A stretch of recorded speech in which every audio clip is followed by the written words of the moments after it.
तो दोस्तों स्वागत है आपका इग्नू वाला में। जैसे कि आपको पता है BEVAE जो आपका कोर्स कोड है 181, जो आपका कोर्स कोड है 181 EVS, जो क्या है कंपलसरी सब्जेक्ट है। कैसा सब्जेक्ट है मेरे भाई? जो आपका क्या है कंपलसरी सब्जेक्ट है। कंपलसरी मीन्स इसे आपको जिस भाई या बहन के पास ही सब्जेक्ट है उसे ये पेपर देना ही देना पड़ेगा।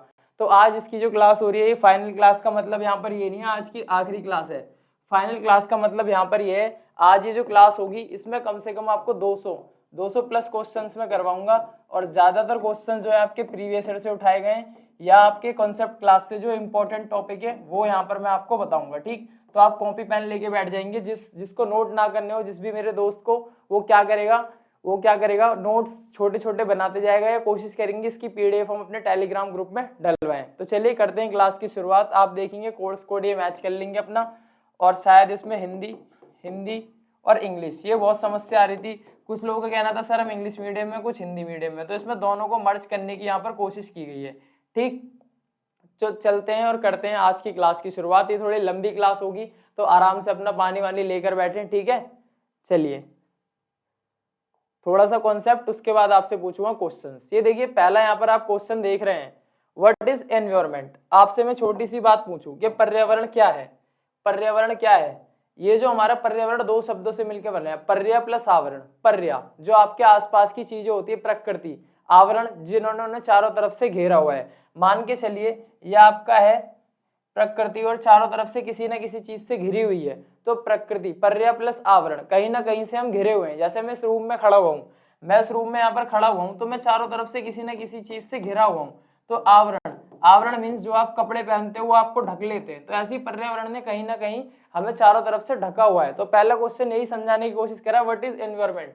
Environment means simply surrounding. Surrounding means की बात करूं, सराउंडिंग मीन्स क्या होता है? आसपास। सराउंडिंग मीन्स का पास क्या होता है? आसपास का वातावरण। ठीक, तो एनवायरमेंट आपको पता लग गया। दूसरा, what are the factors of environment.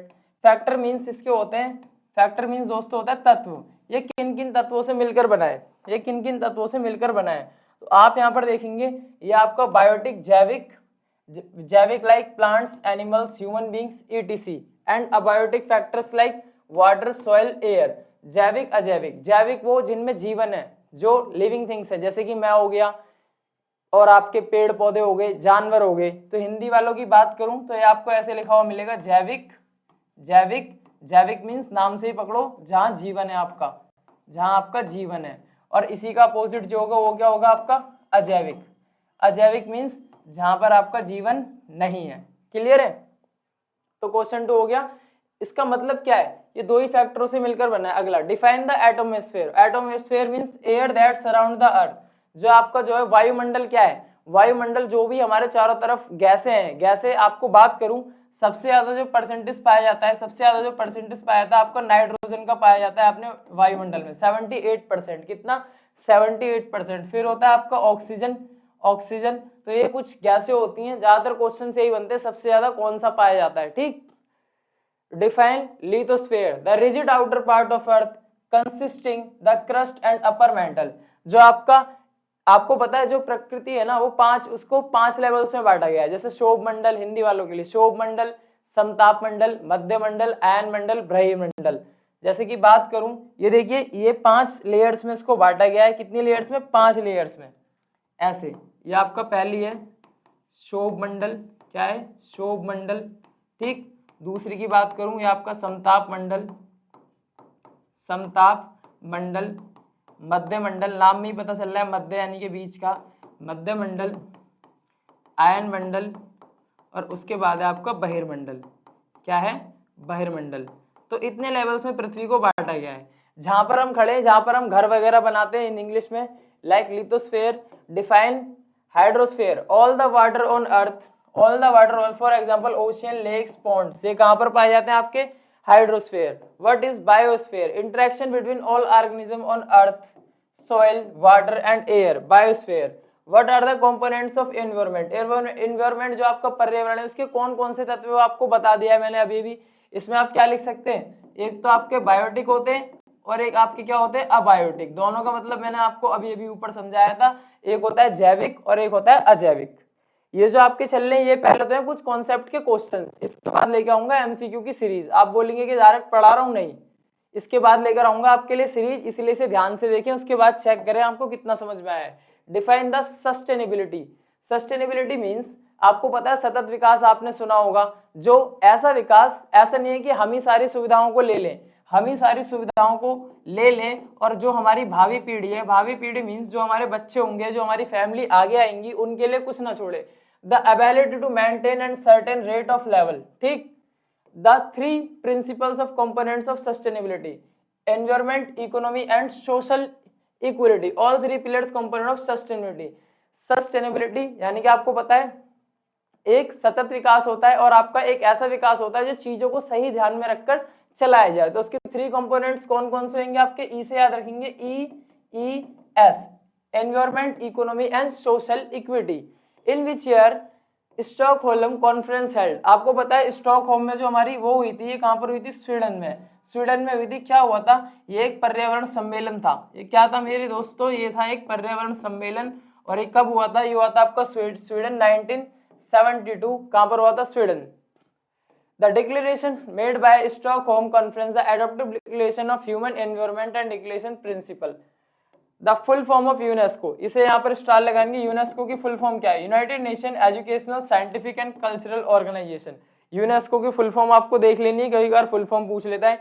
In which year UNESCO form, किस वर्ष जो यूनेस्को की स्थापना हुई थी, तो 16 नवंबर 1945, 16 नवंबर 1945 यहाँ पर आपको याद रखना है। In which year United Nation, United Nation की बात करूं तो हिंदी वाले जितने भी दोस्त हैं, संयुक्त राष्ट्र संघ, संयुक्त राष्ट्र संघ आपको पता है कब बना था, इसकी बात करूं तो 24 अक्टूबर 1945 को बना था।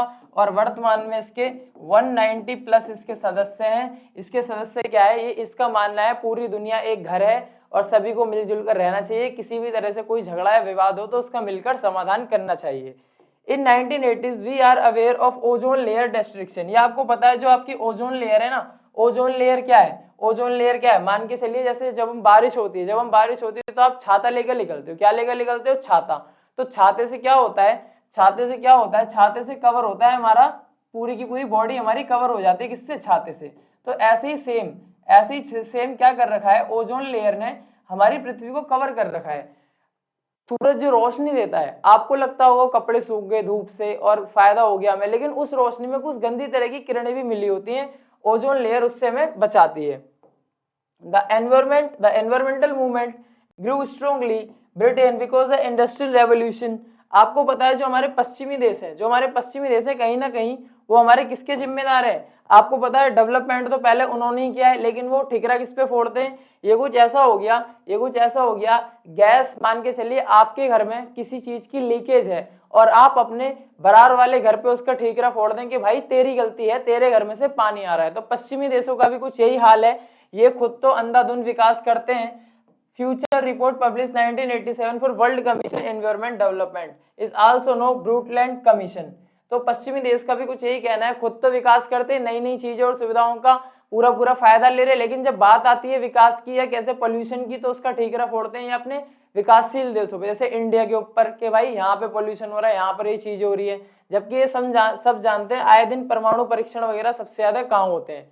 which when the idea of sustainability development become widespread, ये कब, जो आपका ये सतत विकास और ये जो आपका आया था आइडिया, ये कब आया था, 1987 में सबसे पहले विचार में आया था। For our common future, the Brundtland report defined sustainable develop means, ये आपका जो था ब्रूटलैंड रिपोर्ट जो थी उसमें बात की गई थी इसकी। The earlier groups that began popping up all over during environmental movement, natural beauty of the national trust and the society for protection birds. Why environmental education so important. आपको एक यहाँ छोटी सी बात बताता हूँ, आप सभी ग्रेजुएशन में हो, बचपन से भी हमने ईवीएस पढ़ी, चाहे उसे सामाजिक अध्ययन कह लो, नए नए नामों से उसे जाना, ये कंपलसरी क्यों है, क्योंकि कहीं ना कहीं आज सरकार को महसूस होने लगा है अगर हमने इन चीजों को अपने बचाया नहीं तो आने वाली पीढ़ी शायद ऑक्सीजन सिलेंडर लेकर अपनी कमर पर घूमेगी, अपनी कमर पर क्या करेगी मेरे भाई मेरे दोस्तों, घूमेगी। तो इसलिए सरकार को ये लगा कि कहीं ना कहीं बच्चों को ये पढ़ाना चाहिए कि हमारे लिए क्या है, जो हमारी ऑक्सीजन है वो बहुत जरूरी है और इसलिए इन चीजों को सेव किया जाए। तो इसलिए आप यही कारण है कि आप उस कॉलेज में आकर भी इन चीजों को पढ़ रहे हो। Silent spring book was so influential for the environment as Leeds.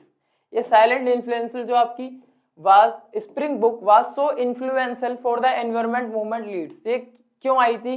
1972 जो अभी आपने ऊपर देखा था, जो आपकी कॉन्फ्रेंस हुई थी प्रोडक्शन ऑफ एजेंसी इन 1970, उस पे लेकर बैन डीडीटी। डीडीटी क्या है इसकी फुल फॉर्म में आपको बताऊंगा। ये एक प्रकार से जो है कहीं ना कहीं पोल्यूशन का एक कारक है, इसके बारे में भी मैं आपको बताऊंगा भी।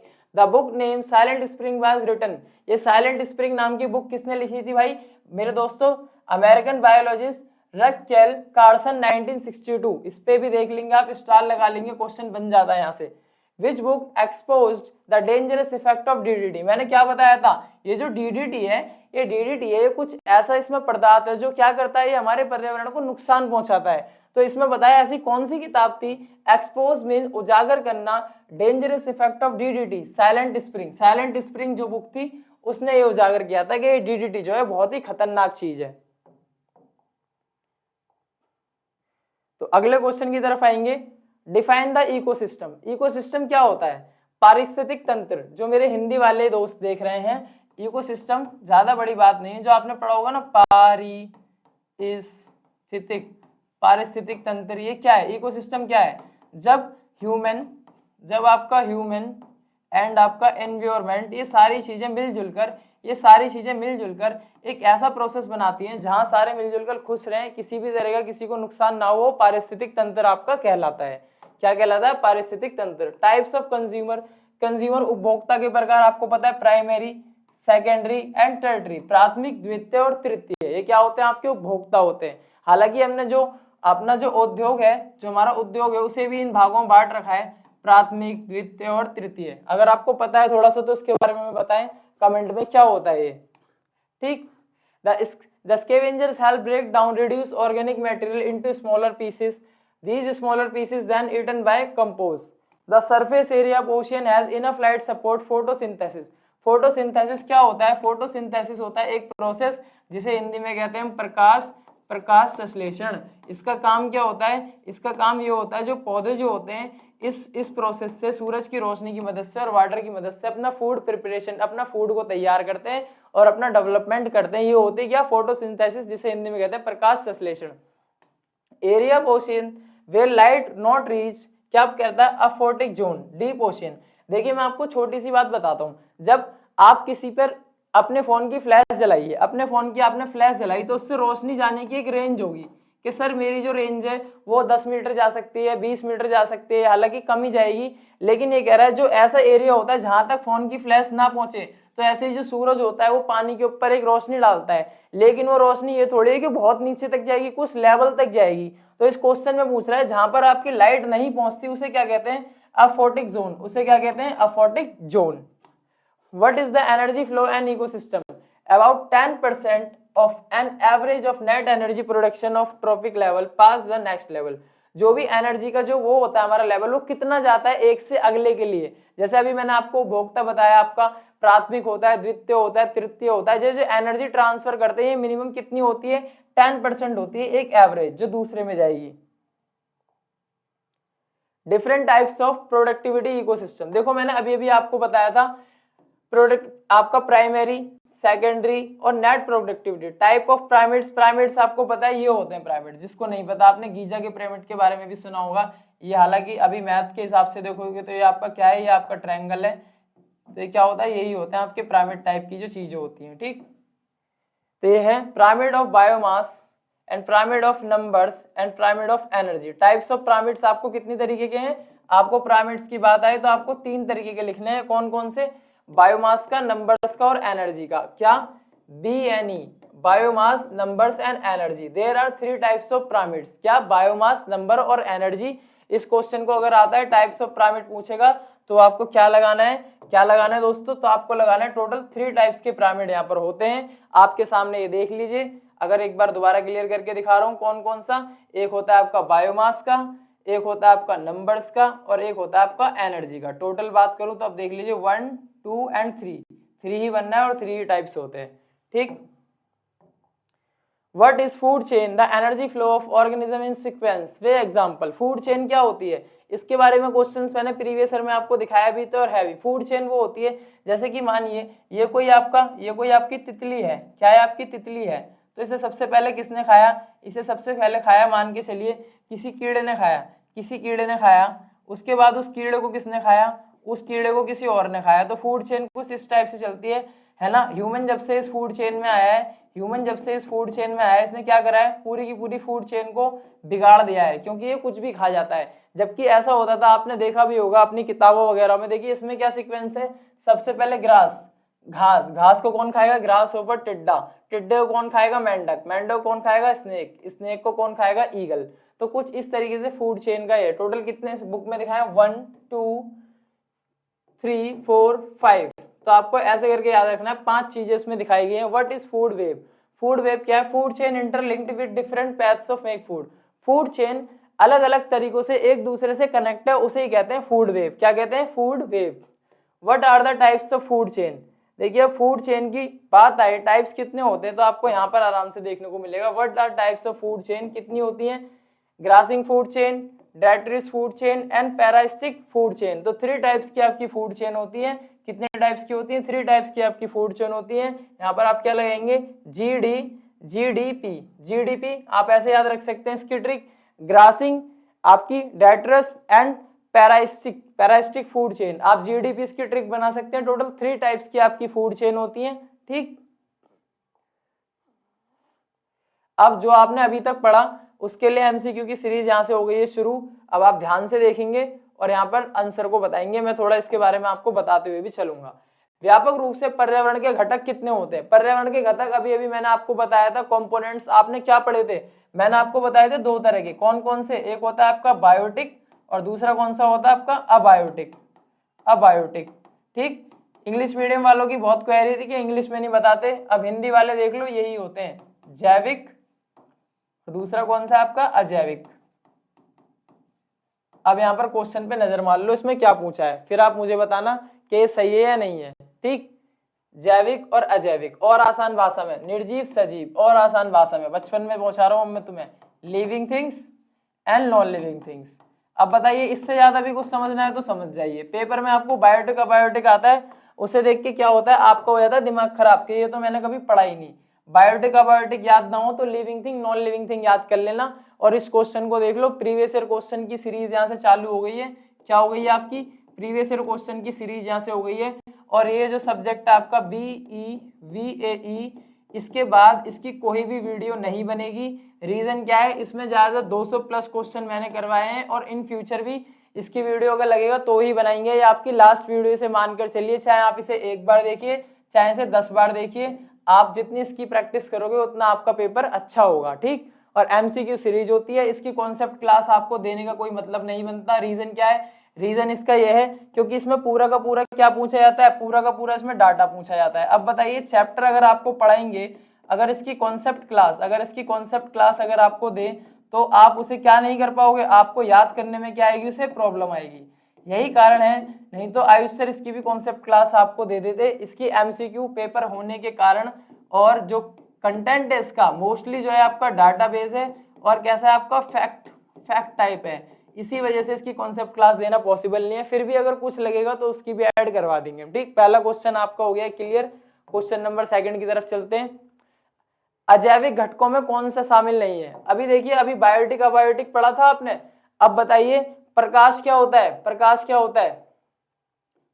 होता है आपका एनर्जी, टेम्परेचर, पादप, वर्षण। पादप को आसान भाषा में बोलूं तो क्या होता है आपका प्लांट्स, क्या होता है प्लांट्स। अब मेरे भाई मेरे दोस्तों, अब ये बताइए कि प्लांट्स जो होता है वो लिविंग थिंग्स नहीं होते क्या, वो लिविंग थिंग्स होते नहीं होते। जिसको भी लग रहा है दोस्त को नहीं होते, तो अपना पौधा जो है छत पे से उठाकर नीचे अपने घर में ले आओ और उसे पानी मत दो, ना धूप में रखो, आपको आपका आंसर मिल जाएगा। तो यही क्वेश्चन नंबर क्या है, तो यही पादप जो है इसका सही आंसर है। इसे अजैविक में नहीं, इसे शामिल किया जाता है जैविक में। इसे शामिल कहाँ किया जाता है, जैविक में। सभी जीवित जीव अपने निर्वहन और जीवन के लिए अपने तत्कालिक पर निर्भर करते हैं। किस पर निर्भर करते हैं, सभी जीव जो है कहीं पर परिवेश पर, मौसम पर, पर्यावरण पर, इनमें से कोई नहीं। इस ऑप्शन की तरफ तो 99% आपको नहीं जाना, बहुत ही कम पाया जाता है। तो परिवेश पर, परिवेश मतलब क्या होता है, हम यहाँ पर अभी खड़े हैं, हम यहाँ पर अभी खड़े हैं, यहाँ का टेम्परेचर अच्छा है, यहाँ का टेम्परेचर कैसा है, अच्छा है, तो हम यहाँ पर खड़े रहेंगे काफी देर तक। लेकिन अगर यहाँ थोड़ी देर में, अगर मान के चलिए थोड़ी देर में कोई प्रॉब्लम होती है, क्या होती है, प्रॉब्लम होती है, मान के चलिए यहाँ पर क्या हुआ, थोड़ी गर्मी बढ़ गई, हमारी क्या हुई, गर्मी बढ़ गई, तो हमारा हाल कुछ कैसा हो जाएगा, हमारा हाल जो कुछ देर ऐसा था वो ऐसा हो जाएगा।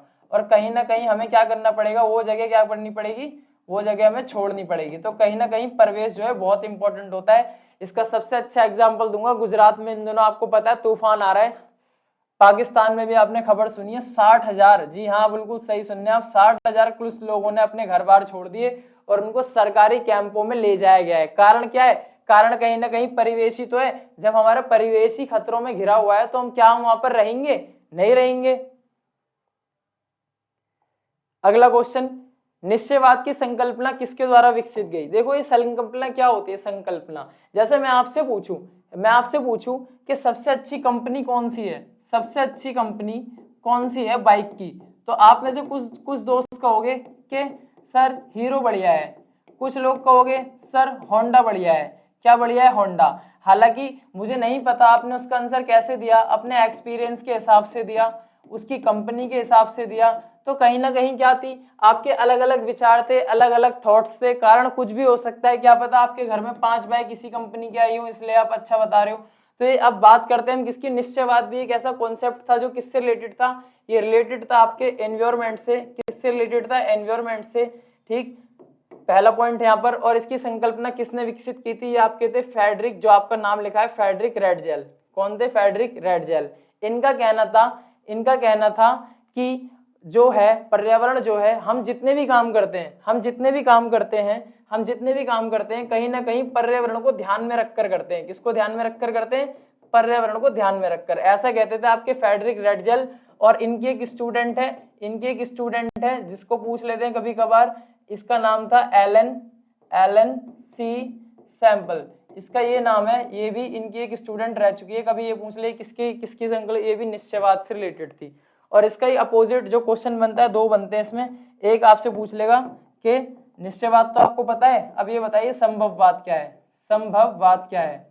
संभववाद इसके अपोजिट चलता है। जैसे अभी निश्चयवाद में क्या कहा, निश्चयवाद कहता है जो भी काम करना है आपको प्रकृति के हिसाब से करना है। संभववाद कहता है नहीं, हम जो मर्जी कर सकते हैं, प्रकृति से इसका कोई लेना देना नहीं। तो ये दोनों एक दूसरे के अपोजिट चलते हैं, ठीक। ये देखिए डैश स्पेस ऑक्सफोर्ड शब्दकोश के अर्थ है उन्नयन की अवस्था, द स्टेज ऑफ एडवांसमेंट। क्या है ये, तो आपका क्या है ये, डेवलपमेंट। जो आपकी ऑक्सफोर्ड शब्दकोश, जो आपकी ऑक्सफोर्ड डिक्शनरी है, उसके अनुसार द स्टेज ऑफ एडवांसमेंट को किससे रिलेटेड किया जाता है, आपका डेवलपमेंट से, ठीक। तो इसे आप कर लेंगे। ये देखिए मैंने कहा था ना कि आपकी ये क्लास जो है कॉन्सेप्ट बनाने का कोई मतलब नहीं होता, एज इट इज आपका डेटा और फैक्ट इसमें पूछे गए। अब बताइए इसमें हम क्या समझाएं, द स्टेज ऑफ एडवांसमेंट, ये क्या है, ऑक्सफोर्ड डिक्शनरी ने ये जो वर्ड दिया है उसका मतलब वो क्या मानती है, डेवलपमेंट मानती है। तो आपको पढ़ना ही पड़ेगा ये। डैश बताता है कि भौतिक पर्यावरण निष्क्रिय होता है और मनुष्य सक्रिय कर्मक है, जो पर्यावरणीय संभावनाओं के व्यापक विस्तारों के बीच चयन के लिए स्वतंत्र है। अभी मैंने आपको ऊपर बताया था, क्या है वो, संभावनावाद। डैश बताता है कि भौतिक पर्यावरण निष्क्रिय है। अब देखिए वही वाली बात आ गई, इसे ध्यान से देखेंगे आपका क्वेश्चन यहाँ क्लियर हो जाएगा। दो विचारधाराएं थी, एक था आपका निश्चयवाद, और दूसरा क्या था आपका संभववाद। क्या था, संभववाद। दोनों विचारधाराएं हैं। ये कहते हैं कि हम जो भी करते हैं एनवायरमेंट उसके सेंटर में रहता है। ये कहते हैं हम जो भी करते हैं ह्यूमन उसके सेंटर में रहता है, पर्यावरण से कोई मतलब नहीं है। अब ये क्या कह रहा है, भौतिक पर्यावरण निष्क्रिय, जो पर्यावरण को निष्क्रिय बता रहा है क्या वो उसकी साइड होगा, आप खुद ही बोलेंगे नहीं। जो पर्यावरण को सेंटर में रख रहा है कहीं ना कहीं ये निष्क्रिय बताएगा। कौन बताएगा आपको, संभववाद। तो क्वेश्चन का आंसर देखो क्या है, संभववाद। संभववाद कहता है हम कुछ भी कर सकते हैं, मनुष्य इतना ताकतवर हो गया, उनने अच्छी शक्तियों को झुका दिया, ठीक है। और निश्चयवाद आपको मैंने बता रखा है, इसके कौन थे, फ्रेडरिक रेडजेल थे, इनकी शिष्य एलन सी सैंपल थे। और संभववाद में जो आएंगे इनका नाम आता है पॉल विंडोल डी ला ब्लास, ये इसके समर्थक थे, डी ला ब्लास्ट।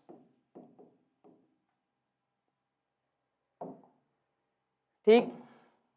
पर्यावरण अध्ययन की स्पेस जानकारी देता है। क्या देता है? पर्यावरण अध्ययन किस चीज की जानकारी देता है? सुरक्षा की, संरक्षण की, असुरक्षा की। तुम बताइए, असुरक्षा की जानकारी कोई चीज देगी तो उसे कोई पढ़ेगा? नहीं पढ़ेगा। तो इसका कॉमन सा आंसर है आपका सेफ्टी के बारे में हमें बताता है। क्या बताता है आपको? सेफ्टी के बारे में आपको बताता है, और आपका प्रोटेक्शन या संरक्षण के बारे में हमको बताता है। तो कौन देता है इसकी जानकारी? पर्यावरण अध्ययन। चलिए, वायुमंडल की वायु सजीवों को डैश प्रदान करती है। क्या प्रदान करती है? Nitrogen, oxygen, carbon dioxide, organ. क्या कहती है आपको? ऑक्सीजन प्रोवाइड करती है। किसको? सजीवों को। अभी मैं आपको बता चुका हूं, अब मेरे से दोबारा मत पूछना। देखिए, सजीव निर्जीव आपको सब पता है, ये वही है, फिर से रिपीट हुआ है आपका अबायोटिक और एक है आपका बायोटिक। लेकिन आप नहीं समझोगे तो आप नहीं लगा पाओगे अपने आंसर पे टिक। मैं आता हूं पानी पी के, जब तक आप इसे देखिए।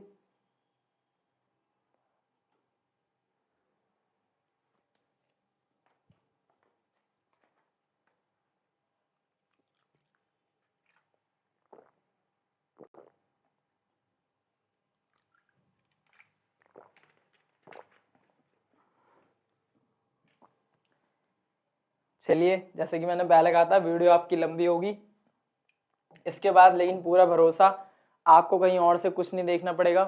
पारिस्थितिक तंत्र में होने वाली सभी प्रक्रियाएं निर्भर करती हैं। पारिस्थितिक तंत्र में एक बात बताइए, जो आपका इकोसिस्टम है, ये होता है आपकी, इसकी इंग्लिश इकोसिस्टम।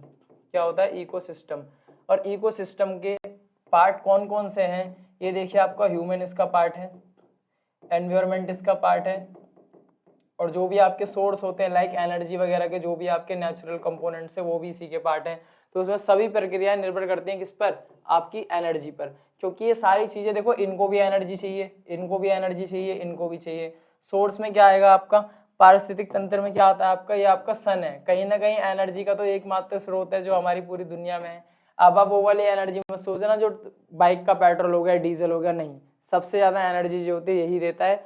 और कहीं ना कहीं आपको नहीं पता तो विटामिन डी इससे हमें मिलता है। कौन सा मिलता है ह्यूमन को? विटामिन डी इससे हमें मिलता है। तो कहीं ना कहीं एनर्जी का सोर्स है। और इससे आपको बताता हूँ विटामिन डी से क्या होता है। ये जो आपकी बोन्स होती हैं, ये बोन्स आपकी स्ट्रॉन्ग होती हैं। क्या होती है? बोन्स आपकी स्ट्रॉन्ग। जिसको नहीं पता वो यहाँ से देख लेगा। तो एनर्जी का ये एकमात्र सोर्स है। पारिस्थितिक तंत्र का अध्ययन उसकी डैश पर निर्भर करता है। जो आपका इकोसिस्टम है, संरचना पर, कार्य पर, ऊर्जा पर। तो किस चीज पर निर्भर करेगा? आपको पता है, संरचना और आपका किस पर? कार्य पर। इसमें बताया गया है कहीं ना कहीं एनर्जी जो होता है, एनर्जी क्या होता है? एनर्जी तो मेन सोर्स होता है। संरचना और कार्य पर निर्भर करता है पारिस्थितिक तंत्र का, आपको अध्ययन करना है तो। ठीक। जीवमंडल का वह भाग जिसमें अनेक अपेक्षाकृत छोटे पारिस्थितिक तंत्र होते हैं और प्रचलन करते हैं। क्या होता है जीवमंडल का वह भाग? पृथ्वी, जल, वायुमंडल। कहीं ना कहीं ये तीनों पार्ट किसके हैं? ये तीनों पार्ट आपके जीवमंडल के ही तो हैं। पृथ्वी भी इसी के अंदर आती है, जल भी इसी के अंदर आता है, वायुमंडल भी इसी के अंदर आता है। जीवमंडल क्या है? अब आपको अभी मैंने इकोसिस्टम चिल्ला के बताया। इकोसिस्टम जीवमंडल में क्या है? आपके जितने भी फैक्टर्स है आपके, चाहे वो बायोटिक हो चाहे अबायोटिक हो, किसके अंडर आएंगे? आपके जीवमंडल के अंदर आएंगे। जीवमंडल का थलीय भाग अनेक क्षेत्रों में विभाजित है, जिन्हें डैश कहते हैं। क्या कहते हैं? उसे जीवोम कहते हैं, बायोम कहते हैं, मियोम कहते हैं। जीवमंडल का थलीय भाग, जो जहां पर हम क्या करते हैं, जहां पर आप अपने घर वगैरह, मकान वगैरह, ऑफिस वगैरह बनाते हैं, वो क्या होता है? जीवमंडल का स्थलीय भाग। तो किस पर निर्भर करता है वो? पारिस्थितिक तंत्र पर, जीवोम पर। सजीवों के लिए आवश्यक पोषक तत्व कहां से मिलते हैं? एक तो होता है, आपको पता है, फिर से देखो वही क्वेश्चन आ गया, सजीव होगा, अबायोटिक, नॉन लिविंग थिंग्स। वायु से मिलेगा इन्हें, वायु से मिलेगा, जल से मिलेगा, मृदा से मिलेगा।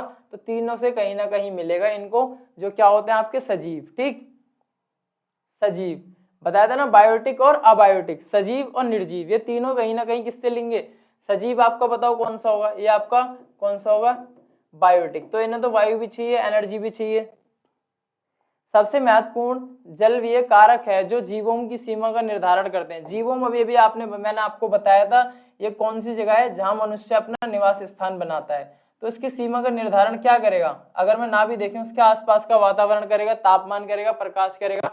भाई आप ऐसा थोड़ी है कि आप कहीं भी घर बना लोगे, तापमान और प्रकाश, यहाँ पर इस आंसर में थोड़ी मिस्टेक है, तापमान और प्रकाश करेगा। एक बात बताइए, शुक्र पर जाकर वैज्ञानिक क्यों खोज नहीं करते? शुक्र पर जाकर क्यों उन्हें पता है वो सबसे गर्म है। कहीं ना कहीं हम मार्स पर ही सारी हमारी खोजें क्यों चल रही है? क्योंकि मार्स एकमात्र ऐसा ग्रह है जहाँ एज पर एनर्जी भी ठीक है, टेम्परेचर भी ठीक है, एज पर ह्यूमन कैपेसिटी। यही कारण है। तो तापमान और प्रकाश क्या है? हमारे सबसे इंपॉर्टेंट फैक्टर हैं। इनमें से कौन सा आहार श्रृंखला का एक प्रकार नहीं है? आहार श्रृंखला आपको फूड चेन बताई थी, चराई आहार श्रृंखला चरने वाले होते हैं, परजीवी आहार श्रृंखला, अपर्दन डायट्रिक आहार श्रृंखला, पादप आहार श्रृंखला। पादप तो देखिए पादप तो खुद ही क्या करते हैं? आहार लेते हैं। तो पादप आहार श्रृंखला नहीं है, पादप तो खुद एक आहार का पार्ट है। ठीक, चराई वाले खाते हैं। चराई वाले क्या खाएंगे? आपके पादप खाएंगे। परजीवी क्या खाएंगे? अभी आपको पता है मृतजीवी, परजीवी, जो भी आपके जो जानवर वगैरह मर जाते हैं या कोई चीज खराब हो जाती है उसके ऊपर तो लगता है फंगस वगैरह, ये सब चीजें। वह पोषक तत्व जिनकी आवश्यकता जीवों को बड़ी मात्रा में होती है। आपको पता है जो हमारे पोषक तत्व हैं, जो हमारे न्यूट्रिशंस है ना, दो भागों में बांटा जाता है। दो भागों में, एक होता है आपका माइक्रो, एक होता है आपका मैक्रो। एक होता है मैक्रो। अगर आपने सर की क्लास ली होगी, आपने उन्होंने आपको बताया होगा अर्थशास्त्र में भी ये सब। माइक्रो होता है छोटे लेवल पर, मैक्रो होता है आपका बड़े लेवल पर। तो जो बड़े जो पोषक तत्व है उनका क्या कहते हैं? आपके वृहद पोषक तत्व। वृहद मतलब बड़ा, सूक्ष्म मतलब छोटा। और आपको दोनों को बता दूं, ये दोनों ही टाइप किसके हैं? आपके न्यूट्रिशन के। ये दोनों टाइप किसके? आपके न्यूट्रिशन के टाइप हैं। न्यूट्रिशन के टाइप है, पोषण के आपके टाइप हैं। तो पेपर में गलती मत कर देना, बड़ा पूछे तो वृहद, छोटा पूछे तो नाम में ही छुपा हुआ है आंसर इसका। थोड़ा सा कॉमन सेंस लगाओगे, वृहद मतलब बड़ा, सूक्ष्म मतलब छोटा। तो दोनों ही टाइप किसके हैं? आपके न्यूट्रिशन के। औसतन किसी भी जीव के देह भार का जल, आपको पता है इसके ऊपर ऐड भी आ रहा है, जो आपकी मेरे को याद तो नहीं है, जहां तक है आपका, या तो ये हेमा मालिनी जी दे रही हैं। किसका दे रही है? हेमा मालिनी जी दे रही है, उनकी बेटी दे रही है। ये किसका ऐड है? आपका कैंट का ऐड है। उसमें उन्होंने ये बताया है, शायद काजोल दे रही है, अजय देवगन की वाइफ। उसमें उन्होंने बताया जो बॉडी का 70% है किससे बना रहता है? वाटर से। तो आपको कहीं ना कहीं अगर आप ऐड भी या टीवी भी देखते हो तो आप तो इसका आंसर आराम से लगा सकते हो। ह्यूमन बॉडी में वाटर ही तो है। अगर मैं बात करूं, 4 से 5 लीटर हमारा ब्लड होता है, 4 से 5 लीटर पानी हमें डेली पीना चाहिए। उसके आगे जितने भी हमारे पार्ट है, तो भाई इस दोस्तों इस पे लगा लीजिए, इंपॉर्टेंट है ना, 70। अगर आपने नहीं देखा फिर भी आप चेक कर लेंगे कितना होता है हमारा जो वाटर, कुल मिलाकर बॉडी 70% वाटर का इसमें योगदान है। डैश प्रोटीन का एक महत्वपूर्ण घटक है जो सभी जीवों के उत्तकों को निर्माण करता है। क्या है आपका? Oxygen, nitrogen. क्या है आपका? नाइट्रोजन प्रोटीन का एक महत्वपूर्ण घटक है, सभी जीवों के उत्तकों का निर्माण करता है। उत्तक जिस इंग्लिश वालों को बताऊं, ये होता है आपके टिश्यूज। क्या होते हैं? टिश्यू। ठीक, अभी आपके 20 क्वेश्चंस हो गए। यहाँ से आपका कुछ अलग लेकर आया हूं, उसी का पार्ट नहीं है, थोड़ा उससे अलग होगा। पादप सूर्य के प्रकाश का उपयोग करते हैं। पादप देखो, पादप मतलब आप यहाँ पर घबरा मत जाना, पादप मतलब पौधे। एक आपको आज छोटी सी बात बताता हूँ, एग्जामिनर कभी भी आपके लिए आसान शब्द रखेगा, थोड़ा सा कॉमन सेंस लगाइए। अगर वो सिंपल तुम्हारे सामने पौधा लिख देगा तो मेरे प्यारे दोस्तों, छोटा सा बच्चा भी इसका आंसर लगा के आ जाएगा। एग्जामिनर का मेन मकसद होता है तुम्हारे सामने नए नए वर्ड पेश करना। पादप लिख दिया तो तुम्हारे को कैसा लगना चाहिए? एग्जामिनर के हिसाब से तुम्हारे को क्या लगना चाहिए कि मुझे ये नहीं आता। और यहीं पर एग्जामिनर क्या हो जाता है? एग्जामिनर हो जाता है खुश कि मैं हो गया कामयाब, क्योंकि मैंने क्या करा? स्टूडेंट को अटका दिया। तो आपको इसीलिए यही कारण है कि आप नए नए वर्ड पढ़ते नहीं हो ना, बुक पढ़ते हो, इसीलिए आप क्या होते हो? डर जाते हो। तो पादप सूर्य के प्रकाश का उपयोग करते हैं प्रकाश संश्लेषण के द्वारा। जिसको नहीं पता, अभी अभी मैंने बताया था, इंग्लिश वालों, फोटोसिंथेसिस। सिंथेसिस, प्रकाश संश्लेषण की जो प्रक्रिया होती है आपकी, सिंथेसिस, यही होता है आपका। क्या होता है? प्रकाश संश्लेषण। यहाँ से क्या करते हैं? अपना फूड प्रिपरेशन करते हैं। क्या बनाते हैं पौधे से? फूड प्रिपेयर करते हैं। इससे सूरज से लेते हैं एनर्जी, वाटर से लेते हैं अपने न्यूट्रिशंस। तो कुल मिलाकर अपना खाना स्वयं बनाते हैं। इस प्रोसेस के अंदर जंतु जो दूसरे जंतुओं का भक्षण करते हैं। अब देखिए, आपको टाइप्स बताऊं तो आपने क्या पढ़ा होगा? 3 टाइप्स तो आपने पढ़ी होगी। एक तो होते हैं हर्बीवोरस, एक होते हैं आपके कार्निवोरस, एक होते हैं आपके ओमनिवोरस। हर्बीवोरस और आसान भाषा में शाकाहारी, शाकाहारी, शाकाहारी। ठीक, मांसाहारी, मांसाहारी। ठीक, और लास्ट का जो आपका क्या बचता है वो होता है सर्वाहारी। क्या बचता है? सर्वाहारी। 3 टाइप्स में से बांटा जाता है। आप अगर कहीं रेस्टोरेंट वगैरह पे गए या फोटो वगैरह में देखा तो उसमें शुद्ध शाकाहारी, शाकाहारी मतलब होता है जो आपका ग्रीन वगैरह खाता है, ग्रीनरी वगैरह खाता है या फ्रूट्स वगैरह ये सब चीजें खाता है। मांसाहारी आपका जो क्या करता है, जो आपका आपने सुना होगा मीट, इन चीजों का सेवन करता है। सर्वाहारी में आते हैं हम, जो किसी को भी नहीं छोड़ते, चाहे वो शाकाहारी हो चाहे वो मांसाहारी हो, इसीलिए हमें कहा जाता है सर्वाहारी। इंग्लिश में हर्बीवोरस जो हरा हरा खाते हैं, कार्निवोरस मांस वाले, ओमनिवोरस जो तीनों चीजें खाते हैं। क्वेश्चन पूछा है जंतु जो दूसरे जंतुओं का भक्षण करते हैं, अब तुम ही बताओ इसका आंसर क्या है। अब मैं तुम्हें नहीं बताऊंगा कौन होते हो। सर्वाहारी में कौन है, सर्वाहारी में आते हैं हम क्या है, ह्यूमन। हम ना पौधे छोड़ेंगे ना जानवर छोड़ेंगे, सब कुछ खा जाएंगे। ठीक, तो अगले क्वेश्चन की तरफ आएंगे हम। पर्यावरण के जैविक घटक है। देखिए फिर से आ गया जैविक घटक। अब आपको पता है बायोटिक क्या है, जैविक घटक और अजैविक घटक। शैवाल, पेड़, बैक्टीरिया, जो क्या है आपके उपरोक्त सभी। पेड़ को आपको पता है, बैक्टीरिया आपको पता है, और ये क्या है शैवाल। शैवाल क्या होता है, जो आपकी काई वगैरह जम जाती है ना, ये भी ऑक्सीजन लेती है। अगर आपको नहीं पता तो मैं आपकी जानकारी के लिए बता दूं, जो गांव वगैरह में आप जाते हैं, बरमे के पास, नल के पास या ट्यूबवेल के पास जो हरा हरा पोर्शन पाया जाता है, अगर आपने नोटिस किया हो, एक निश्चित समय के बाद वो अपनी संख्या को कुछ इस तरह फैला लेता है। जिस चीज में आपको चेंज दिखाई दे रहे हैं वो क्या है आपके, वो आपके लिविंग ऑर्गेनिज्म के अंदर आते हैं। पर्यावरण के तत्वों में चक्रीकरण कहते हैं। चक्रीकरण किसे कहते हैं, जैव भूगर्भीय रासायनिक चक्र। भूगर्भ मतलब भू मतलब क्या होता है आपका धरती, भू मतलब क्या होता है आपका धरती, और गर्भ मतलब क्या होता है आपका पेट। भूगर्भ जमीन के अंदर की जितनी भी चक्रीकरण क्या होता है। आपने सुना होगा कि भूकंप आ गया, आपने सुना होगा भूकंप आ गया। अब मैं करता हूँ थोड़ी पुरानी सोच वाली बात। कुछ लोग कहते हैं कि सर धरती जो है ना बैल के 2 सींगों के ऊपर टिकी हुई है। कुछ लोग कहते हैं कि विष्णु जी ने उसे एक उंगली पर क्या कर रखा है, पकड़ रखा है। आपके अलग अलग जवाब हैं, लेकिन जो साइंस कहती है वो कहती है जमीन के नीचे कुछ आपकी प्लेटें हैं। क्या है, प्लेटें, जो क्या करती हैं आपकी गतियां करती हैं। जब वो प्लेटें आपस में टकरा जाएंगी, जिसकी वजह से क्या होता है, कंपन होता है, जिसे हम कहते हैं अपनी भाषा में भूकंप। तो जैव भूगर्भीय रासायनिक चक्र को क्या कहते हैं, चक्रीकरण। आहार श्रृंखला में मनुष्य आहार श्रृंखला में क्या है, उपभोक्ता, क्योंकि हम क्या करते हैं, उपभोग ही तो करते हैं। प्रदूषण को निम्न रूप में परिभाषित किया जा सकता है। ऊर्जा का संरक्षण, अवांछित अथवा विषैले पदार्थों की उपस्थिति। प्रदूषण क्या होता है, प्रदूषण एक ऐसी चीज है जो हमें नहीं चाहिए, ना हम चाहते कि वो हमारे पास आए, लेकिन फिर भी क्या है, वो आ जाता है और हमें नुकसान पहुंचाता है। इसलिए वो चीजें कैसे होंगी, अवांछित, जो आपको नहीं चाहिए, विषैले पदार्थों की उपस्थिति, ये क्या कहलाएगा आपका, पोल्यूशन। ओजोन डे किस, इंपॉर्टेंट लगा लेंगे इस पे। ओजोन डे किस में आता है, 16 सितंबर को आपका ओजोन डे सेलिब्रेट किया जाता है। ओजोन डे के बारे में नहीं पता तो मैं आपको बता दूं, ओजोन डे एक लेयर है। ये मान के चलिए थोड़ी देर के लिए मैंने छाता बनाया है। क्या बनाया है मैंने, छाता, जिसे कहते हैं इंग्लिश में अम्ब्रेला, और इसके नीचे हमारी पृथ्वी, ऐसे करके। तो ओजोन लेयर ने कुछ इस तरीके से क्या कर रखा है, हमारे अर्थ को प्रोटेक्ट कर रखा है। क्या कर रखा है भाइयों, प्रोटेक्ट। और जो आपका सूरज है, सूरज कुछ इस तरीके से है कि वो जब अपनी लेयर भेजता है, ऐसे करके अपनी जो रेस भेजता है, वो पहले क्या होती हैं, इस पे लगती हैं, उसके बाद हमारी पृथ्वी को मिलती हैं, और कैसे मिलती हैं, साफ सुथरी होकर हमारी पृथ्वी के अंदर वो आती हैं। इस तरीके से आप ओजोन लेयर को समझ सकते हैं।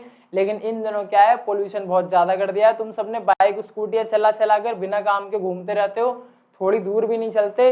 तो भाई दोस्तों क्या हो गया, तो ओजोन लेयर में आपका होल हो गया, लेकिन रियल में इसमें कोई होल नहीं हुआ।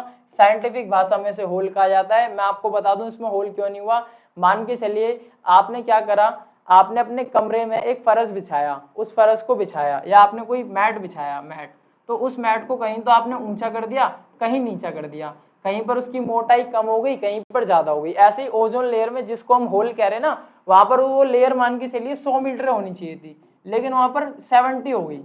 साइंटिफिक भाषा में इसे वो होल कह रहे हैं। रियल में कोई रियल का छेद नहीं हुआ है, लेयर की जो मोटाई थी कम हो गई है वहां। भोपाल त्रासदी गैस किस कारण हुआ, यहाँ पर लगाएंगे स्टार, क्योंकि ये क्वेश्चन आता है। बहुत ज्यादा लोग मरे थे। आपको बताऊं तो ये MIC मिथाइल आइसोसाइनेट से हुआ था, 1984 में हुआ था। और एक किसका षड्यंत्र था, ये चाइना ने अपना कोई उद्योग वगैरह लगा रखा था, उसका यहाँ पर षड्यंत्र था। ठीक, तो मैंने आपको भोपाल गैस त्रासदी, फुल फॉर्म होती है आपकी मिथाइल आइसोसाइनेट। किस पदार्थ में जल प्रदूषित होने पर मिनीमाता रोग आता है, मरकुरिक क्लोराइड। मिनी माता, जिसे आप भारतीय लोग कहते हैं माता आ गई, माता आ गई, लेकिन साइंस की भाषा में दोस्तों इसे कहा जाता है, ये एक तरीका क्या है आपका वायरस होता है जो गंदे पानी की वजह से या मरकरी जो होती है वो उसमें ज्यादा घुल जाता है, जिस वजह से ये होता है। जल का क्लोरोफिलीकरण किया जाता है, क्लोरोफिलीकरण किया जाता है किस लिए? गंध हटाने के लिए, पैथोलोजन और कवक को मारने के लिए। क्लोरीकरण मान के चलिए जो पानी हमें मिलता है, हमारे घरों में आता है, सप्लाई का पानी जिसे हम कहते हैं, वो कई सारे प्रोसेस से गुजरता है पाइपों के द्वारा। किसी में क्या लगा रहा है, देखो प्रोसेस कई तरीके के हो सकते हैं, किसी में छन्नी लगी हुई है, किसी में पत्थर पड़े हुए हैं, और किसी में क्या लगी है, मशीनें लगी हुई हैं, जब जाकर वो पानी हमें कहाँ मिलता है, हमारे घर के अंदर मिलता है, जिसे क्या कहते हैं हम टंकी, क्या कहते हैं टंकी, या जिसे कहते हैं हम टैप, पानी हमें मिलता है। तो वो कई प्रोसेस से होकर गुजरता है, तो पैथोलोजन कवक को मारने के लिए सब किया जाता है। ठीक, BODT का अर्थ क्या है? BOD का अर्थ है biological organic death. Full BOD biological organic death. किस प्रदूषण के कारण तेजाबी वर्षा होती है? ये क्वेश्चन भी आपका बहुत पूछा जाता है। तेजाबी वर्षा क्या होती है आपकी? अम्लीय वर्षा। अम्लीय वर्षा मतलब इसे ऐसे मान के चलिए, तेजाबी एसिड रेन इसे कह सकते हैं हम। ठीक, क्या होती है आपको पता है? अभी मैं दिल्ली की बात करूं तो सबसे ज्यादा पोल्यूशन वाला ये अपनी राजधानी, राष्ट्रीय राजधानी भारत के अंदर बनी हुई है। हम देखते हैं कि धूल ऊपर उड़ती रहती है। जब बारिश होती है आपको पता है, जब आप भी अपने घर के आसपास छिड़काव करते होंगे पानी से, तो वो धूल बैठ जाती है। दिल्ली में आप किसी भी ऐसे शहर में या गांव में रहते हो जहाँ बहुत ज्यादा पोल्यूशन है, गवर्नमेंट की तरफ से वहाँ क्या चलाई जाती है, गाड़ियां वहां पर चलाई जाती हैं, चाहे वो ट्रक हो, वो क्या करते हैं, पानी का फव्वारा मारते हैं, ऐसे ऐसे करके चलता रहता है और धूल नीचे बैठती रहती है।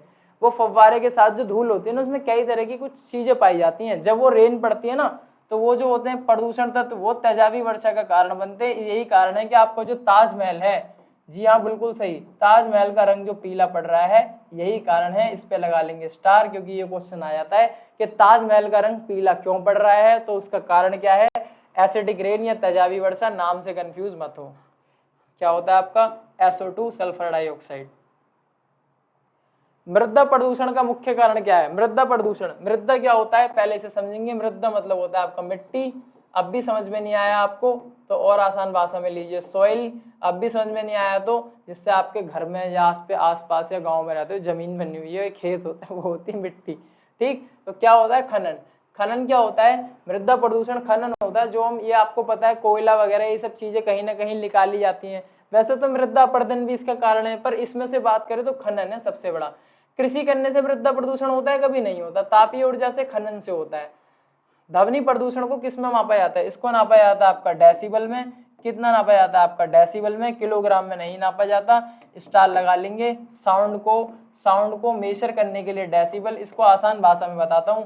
तुम डॉक्टर के पास गए, तुमने बोला मुझे बुखार है, और डॉक्टर तुम्हारे सामने 1 किलो का बाट निकाल दे, और तुम कहोगे पागल हो गया डॉक्टर साहब, बाट से तो सब्जी चलती है। तो मैं वही कह रहा हूँ, साउंड को मेजर करने के लिए डेसिबल नाम की यूनिट को यूज किया जाता है। और जहां तक है 60 डेसिबल से नीचे का साउंड हम नहीं सुन सकते। ध्वनि प्रदूषण होता है पुतली का फैलाव, हृदय गति में वृद्धि। ध्वनि प्रदूषण से क्या बीमारी होती है हमें? जो हार्ट पेशेंट होते हैं, अभी आपके आसपास कोई डीजे, आपको पता है इन दिनों डीजे जो है, पहले जहाँ ये खुशी का कारण बनते थे, आज ये कारण बनने हैं मौत का। ये इतनी तेज अपनी वाइब्रेशन कर देते हैं आपस में एक दूसरे को दिखाने के लिए कि हमारा डीजे पावरफुल है, लेकिन मैं क्या बताऊं, जिनका दोस्तों का दिल कमजोर होता है उसे हो जाती है परेशानी, आपकी परेशानी। और ये डीजे उनके दिल में कुछ इस तरीके से छेद करता है, तुम बोलोगे सर दिल बना दिया, उनके दिल का ये हाल हो जाता है, उनका दिल ऐसे करके रोने लग जाता है। तो डीजे का साउंड आप कम रखवाएं और शादी अपनी आराम से करें, ज्यादा तेज ना बजवाएं। ठीक, किस स्तर का ध्वनि प्रदूषण खतरनाक है? 120 डेसिबल से अधिक। मैंने अभी आपको बताया था, ठीक है, कि 60 से नीचे शायद हमें सुनाई नहीं देता। मैक्सिमम कितना है? 120। ऊर्जा का पुनर्चक्रण स्रोत है। ऊर्जा का पुनर्चक्रण स्रोत क्या है? सौर ऊर्जा। पुनर्चक्रण मतलब होता है आपका रिसाइकिल। ठीक, जीवाश्म ईंधन क्या होता है? जो आप गाड़ियां वगैरह रोड पे चला रहे हो, क्या होता है आपका? पेट्रोल होता है, उसमें डीजल होता है, उसमें कई सारी चीजें होती हैं। जीवाश्म ईंधन वो होता है हजारों लाखों साल पहले, जो आपको पता है पृथ्वी पर डायनासोर थे, वो सब वगैरह दब गए, और उनके दबने से बहुत दिनों तक वो पड़े रहे, उस जगह पर एक काला काला पदार्थ बना जिसमें से आपके ऑयल निकलते हैं। जो ऑयल निकलता है ना जमीन में से, वो डायरेक्ट पेट्रोल नहीं निकलता, तुम सोचते हो नहीं, उसमें से कम 12 से 15 चीज निकलती हैं उस पदार्थ में से, जो ही एक गाड़ी का पेट्रोल भी उन्हीं में से एक है। सबसे अधिक स्वच्छ झील कहाँ पाई जाती है, किस में पाया गया है? पोलर हिम ग्लेशियर में सबसे अधिक स्वच्छ जल पाया गया है। स्वच्छ मतलब सबसे ज्यादा सुरक्षित, सबसे ज्यादा अच्छा जल कहाँ पाया गया? पोलर ग्लेशियर में आपका सबसे अच्छा और सुरक्षित जल पाया गया है। मृदा क्षरण का एक मुख्य कारण है, मृदा क्षरण का एक मुख्य कारण निर्वनीकरण। क्या है? निर्वनीकरण। मृदा संरक्षण जो आपका संरक्षण मतलब होता है किसी चीज को प्रोटेक्ट करना, ठीक। निर्वनीकरण वनों को दोबारा लगाना। विश्व का सबसे बड़ा कोयला उत्पादक आपको पता है चीन है, जो आपके प्रीवियस ईयर पेपर में उसका आंसर चीन में आपको मिलेगा। अमेरिका और रूस भी आपको मिल जाए तो लगा सकते हो, लेकिन प्रेफरेंस किसको दोगे आप? चाइना को। आपका प्रीवियस ईयर में पूछा गया क्वेश्चन है, स्टार लगा लो, और ऑप्शन में वहां चाइना दे रखा था, यहाँ पर आपके लिए एक्स्ट्रा भी लगाया है। गहरे समुद्र में अत्यधिक मात्रा में पाया जाता है, क्या पाया जाता है? आपका कोबाल्ट। क्या पाया जाता है? कोबाल्ट। तांबा मिल सकता है, कॉमन सेंस लगाओ, मैग्नीज नहीं। क्या पाया जाता है? आपका कोबाल्ट। ऊर्जा का सबसे सस्ता स्रोत क्या है? सौर ऊर्जा। आपको पता है इन दिनों आपको पता है बैटरी क्या है? बैटरी वाली बाइक आ गई, स्कूटी आ गई, यहाँ तक कार भी आ गई। क्या आ गई? आपकी कार भी आ गई, कार आ गई आपकी, बाइक आ गई आपकी, ठीक है, स्कूटी आपकी आ गई। तो कहीं ना कहीं क्या है, ये आपका सौर ऊर्जा का ही तो कमाल है, सबसे सस्ती, मात्र 10-20 रुपए पर डे आपका खर्चा पड़ता है। आने वाले टाइम में सब चीज इलेक्ट्रिक की होगी, ठीक। भविष्य को गैर परंपरागत ऊर्जा का स्रोत क्या है? नाभिकीय ऊर्जा। नाभिकीय ऊर्जा गैर परंपरागत, एक होता है परंपरागत, एक होता है गैर परंपरागत। परंपरागत और गैर परंपरागत की बात करूं, जीवाश्म ईंधन आपके उस कैटेगरी में आते हैं जिन्हें हम वापस नहीं ला सकते। नाभिकीय ऊर्जा क्या है? आपका गैर परंपरागत के अंदर आएगा, जिससे क्या कर सकते हैं, जो आपके परमाणु रिएक्टर वगैरह होते हैं। सब्जी, फल और ऑर्नामेंटल पौधे लगाने को क्या कहते हैं? हॉर्टिकल्चर। जो आपके फल होते हैं, फ्रूट्स होते हैं और ऑर्नामेंटल होते हैं, इसके किसके अंदर आता है? आपका हॉर्टिकल्चर। पीसीकल्चर आता है आपका केचुए से रिलेटेड होता है। क्या होता है? आपका केचुए से रिलेटेड होता है, ठीक। सिल्वीकल्चर जहां तक मेरा अंदाजा है आपका रेशम के कीट से रिलेटेड होता है। क्या होता है? रेशम के कीट से रिलेटेड होता है। एपीकल्चर, एपीकल्चर मेरे को इस टाइम याद नहीं आ रहा। पीसीकल्चर केचुआ, एपीकल्चर सिल्वीकल्चर रेशम, इसका दोस्तों अभी मुझे याद नहीं आ रहा, अगर याद आएगा तो आप एक बार देख लेंगे, मैंने 2 आपको बता दिए। कौन सा फसल गिफ्ट ऑफ एशिया कहलाता है? गिफ्ट ऑफ एशिया अगर क्वेश्चन आ जाए तो आपको क्या लिखना है? चावल। चावल सबके फेवरेट नहीं होते हालांकि, लेकिन क्या लगाना है? चावल आपको लगाना है, गिफ्ट ऑफ इंडिया। प्रति व्यक्ति दैनिक ऊर्जा का खपत सबसे अधिक किस देश में है? अमेरिका। जब भी तो यहाँ के लोग मोटे मोटे हो रहे हैं, पूरी WWE यहीं पर है, WWE वर्ल्ड वाइड एंटरटेनमेंट। तो प्रति व्यक्ति ऊर्जा का खपत सबसे अधिक किस देश में है? यहाँ पर है। भारत में कौन सा खनिज बहुत कम मात्रा में पाया जाता है? सोना। सोना आपको पता होगा, इसके बारे में हम सुनते हैं, सोने की खान किसमें सुनते हैं? South Africa. कहाँ सुनते हैं? हमारा साउथ अफ्रीका, दक्षिण अफ्रीका में सुनते हैं हम। चिपको आंदोलन से जुड़े व्यक्ति का नाम। चिपको आंदोलन क्या था? सुंदरलाल बहुगुणा था। चिपको आंदोलन क्या था? मैं आपको बताता हूँ। ये आपका शुरुआत हुआ था उत्तराखंड के चमोली गांव से। यहाँ पर कुछ लोग पेड़ काटने आए थे, लोगों ने क्या करा, पेड़ देखा, ये ब्लैक बोर्ड मेरा पेड़ है, ऐसे पकड़ लिया, बस इसीलिए आपका नाम चिपको आंदोलन पड़ गया। इसमें और कुछ नया नहीं था आपको, ठीक है। गरीबों का लकड़ी है, गरीबों का लकड़ी क्या है? आपका बांस। गरीबों का लकड़ी क्या है? बांस। इंग्लिश में क्या कहते हैं? Bamboo, bamboo tree.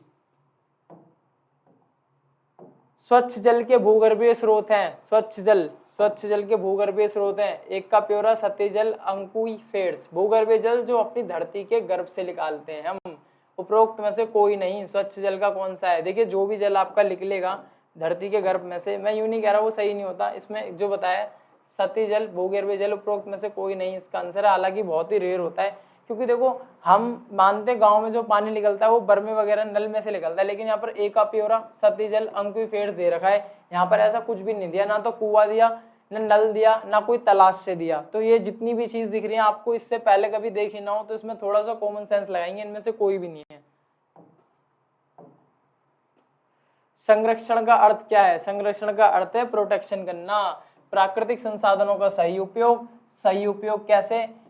सही उपयोग कैसे? अगर आपको लकड़ी की जरूरत नहीं है, पेड़ मत काटो, ठीक है। अगर आपको लगता है, अगर आपको लगता है कि मान के चलिए आपको कोई चेयर बनवानी है, आपको कोई कुर्सी वगैरह या बेड बनवाना है, आपको लगता है कि मैं प्लास्टिक का या किसी और उसका बनवा सकता हूँ, तो वो यूज़ करेंगे। पेड़ों को फालतू में नहीं काटेंगे। ये आपका कहीं ना कहीं प्राकृतिक संसाधनों का बचाव, सही उपयोग और मैनेजमेंट, कहीं ना कहीं ये तीन आपका use safety and management, USM. स्थानीय जैव विविधता को कहते हैं अल्फा विविधता। जैव विविधता क्या होती है? अब ऐसा तो नहीं है कि एक सींग वाला गैंडा जहां मर्जी देखने को मिल जाए, असम के काजीरंगा पार्क में मिलेगा, कंगारू जहां मर्जी देखने को मिल जाए ऑस्ट्रेलिया में मिलेगा। ऐसे ही कुछ पेड़ों की प्रजातियां हैं, जो जैव विविधता जिसे कहते हैं, हर जगह अलग अलग चीज पाई जाती है। हर जगह क्या क्या पाई जाती है? अलग अलग चीज पाई जाती है। तो जैव विविधता।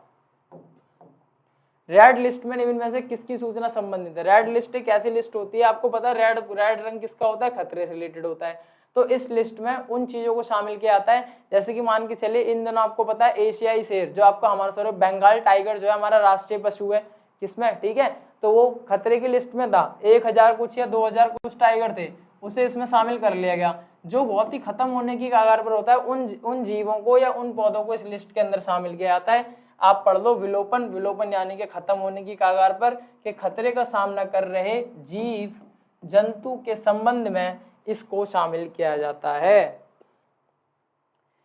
क्या है? दोबारा पढ़ लो, रेड लिस्ट। क्या है? Red list. किस राष्ट्रीय उद्यान में शेरों को सुरक्षित रखा जाता है? गिर राष्ट्रीय उद्यान। क्या है? गिर राष्ट्रीय उद्यान क्या है? शेरों को यहाँ पर सुरक्षित रखा जाता है। कान्हा राष्ट्रीय पार्क किस चीज के लिए मशहूर है? कान्हा राष्ट्रीय उद्यान किसके लिए मशहूर है? आपका बाघ के लिए। जैसे अभी मैंने आपको बताया काजीरंगा की बात आए तो किसके लिए? एक सींग वाले गैंडे के लिए प्रसिद्ध है। कहाँ पर है? आपका असम में है। ऐसे ही हर जगह अलग अलग चीज आपको, जैसे घाना पक्षी विहार आ जाए तो राजस्थान भरतपुर में है। इसके ऊपर भी हमारी जो वीडियो पड़ी हुई है पूरी की पूरी, जहाँ पर हमने नेशनल पार्क बताया, अगर आपको देखना प्रतियोगिता वाले चैनल पर पूरी की पूरी एक वीडियो पड़ी हुई है। ठीक, हालांकि ईवीएस का पार्ट है, वहां से देख लेना। मानव जनसंख्या के आधार पर भारत का स्थान है दूसरा। देखिए ये बात करूं, आपको पता है सेंसस, जो आपका सेंसस था, अगर बात करूं हिंदी में हमारी जनगणना की बात करूं, अभी लेटेस्ट की जो होनी थी हमारी नहीं हुई। 2011 की जनगणना के जो हमारे डेटा और फैक्ट है उनको हम फॉलो कर रहे हैं एग्जाम पर्पज से। जनगणना की बात करूं, इंग्लिश में से कहते हैं आपका सेंसस। क्या कहते हैं? आपका सेंसस। ये कब होता है? हर 10 साल में एक बार होता है। 10 साल में एक बार होता है। अब ये कब होना था? आपको 2021 में होना था। 2020 में मान के चलिए कोविड की वजह से नहीं हो पाया, इसलिए हमें इन्हीं चीजों को फॉलो करना पड़ेगा। हमें पता है चीन को छोड़कर भारत नंबर 1 बन गया, लेकिन पेपर में थोड़ा सोच समझ के इसका आंसर लगाना। जब तक ये चीजें गवर्नमेंट बुक्स वगैरह में या आपकी बुक में अगर पब्लिश हो चुका है तो आप इसमें भारत लगाना, नहीं तो आपको चीन के ऊपर जाना है पहले में, और दूसरे पे इसमें क्या है? भारत का स्थान दूसरा हमारा ही है। लेकिन अगर आप अपने करंट अफेयर के कुछ स्टूडेंट या कुछ ऐसे लोग हैं जो अपडेट रहते हैं, भारत गलती से भी नंबर 1 मत कर देना। गैसीय प्रदूषक प्रभावित करते हैं किसको? आंखों को और फेफड़ों को। अभी मैं तुम्हें कहूँ इस कमरे में धुआं करके कि खड़े रहो, रोने लग जाओगे। अगर कथा वगैरह घर में होती है, हवन पूजा, तो क्या करते हो? पंखा बंद कर देते हो और आंखों को खोलने की कोशिश करते हो। तो कहीं ना कहीं किसका कारण है? आपकी आंखों को नुकसान पहुंचाता है। और कुछ लोग अगर आपके घर में जिन्हें खांसी है या बूढ़े लोग हैं, वो क्या करने लग जाते हैं? वो खांसने लग जाते हैं। तो गैस ये चीज किस किस के लिए खतरा है? आपके लिए, आंखों के लिए और फेफड़ों के लिए। तो इन चीजों को आप ध्यान रखेंगे। सिलिकोसिस का कारण है। सिलिकोसिस क्या है? इसका कारण क्या है? आपका सिलिका। एड्स किस कारण होता है? एड्स की बात करूं, यह आपकी एक बीमारी है। इसको क्या बोलते हैं? ह्यूमन इम्यूनोवायरस। इसकी फुल फॉर्म है एक्वायर्ड इम्यून डेफिशिएंसी सिंड्रोम। ये एक ऐसी बीमारी होती है जो आपके अनऑफिशियल, कुल मिलाकर ये देखो, जो आपके अनऑफिशियल क्या होते हैं? आपके अनऑफिशियल्स जो आपके रिलेशंस होते हैं उसके कारण ये होता है। जैसे कि आपको पता है, अब आप बड़े हो चुके हो, एडल्ट हो चुके हो, अगर हम लाइक प्रोडक्शन वगैरह यहाँ पर यूज़ नहीं करते और लाइक कहीं भी हम कुछ ऐसी चीज़ें करते हैं, इससे एड्स होता है। अगर आप जो किसी सुई, जैसे आपको पता है इंजेक्शन वगैरह जो लगता है, एक व्यक्ति के लगे हुए से दूसरे के लगा दे तो होता है। अगर आप किसी HIV पर्सन के संपर्क में आ जाते हैं जिसे पहले से ही, तो भी आपको एड्स होता है। ऐसा नहीं होता उसके साथ खाना खाने से, उसके साथ रहने से, है ना। अगर उसके साथ आप जरूरत से ज़्यादा क्लोज आने की कोशिश करेंगे तो आपको ये बीमारी हो सकती है। ऐसा नहीं है, आप मान के चलिए एक न्यू नॉर्मल कपल शादी करता है और साथ रहता है, लेकिन अगर वो कपल ज़्यादा जगह जाने लग जाए तो कहीं ना कहीं वो इस बीमारी की चपेट में आ सकता है। पश्चिमी कल्चर के अंदर ये बीमारी ज़्यादा पाई गई है और ज़्यादा दूर की बात नहीं है। अगर आपने दिल्ली की सुंदर नगरी नाम के बारे में सुना हो, सुंदर नगरी नाम की जगह, तो यहाँ पर भी इसके पेशेंट आपको देखने के लिए मिलेंगे। ये आपकी नॉलेज के लिए मैंने बता दिया। आप लोग यूँ मत सोचना कि ये बीमारी हमारे आसपास नहीं है, आपको ही नहीं पता ये बीमारी यहाँ तक आ चुकी है और इसका कोई भी इलाज नहीं है। इससे जीवन का अंत आपका संभव है। जठरांत्र संबंधी रोग किससे है? जठरांत्र ये है आपका जल प्रदूषण से संबंधित, ठीक है।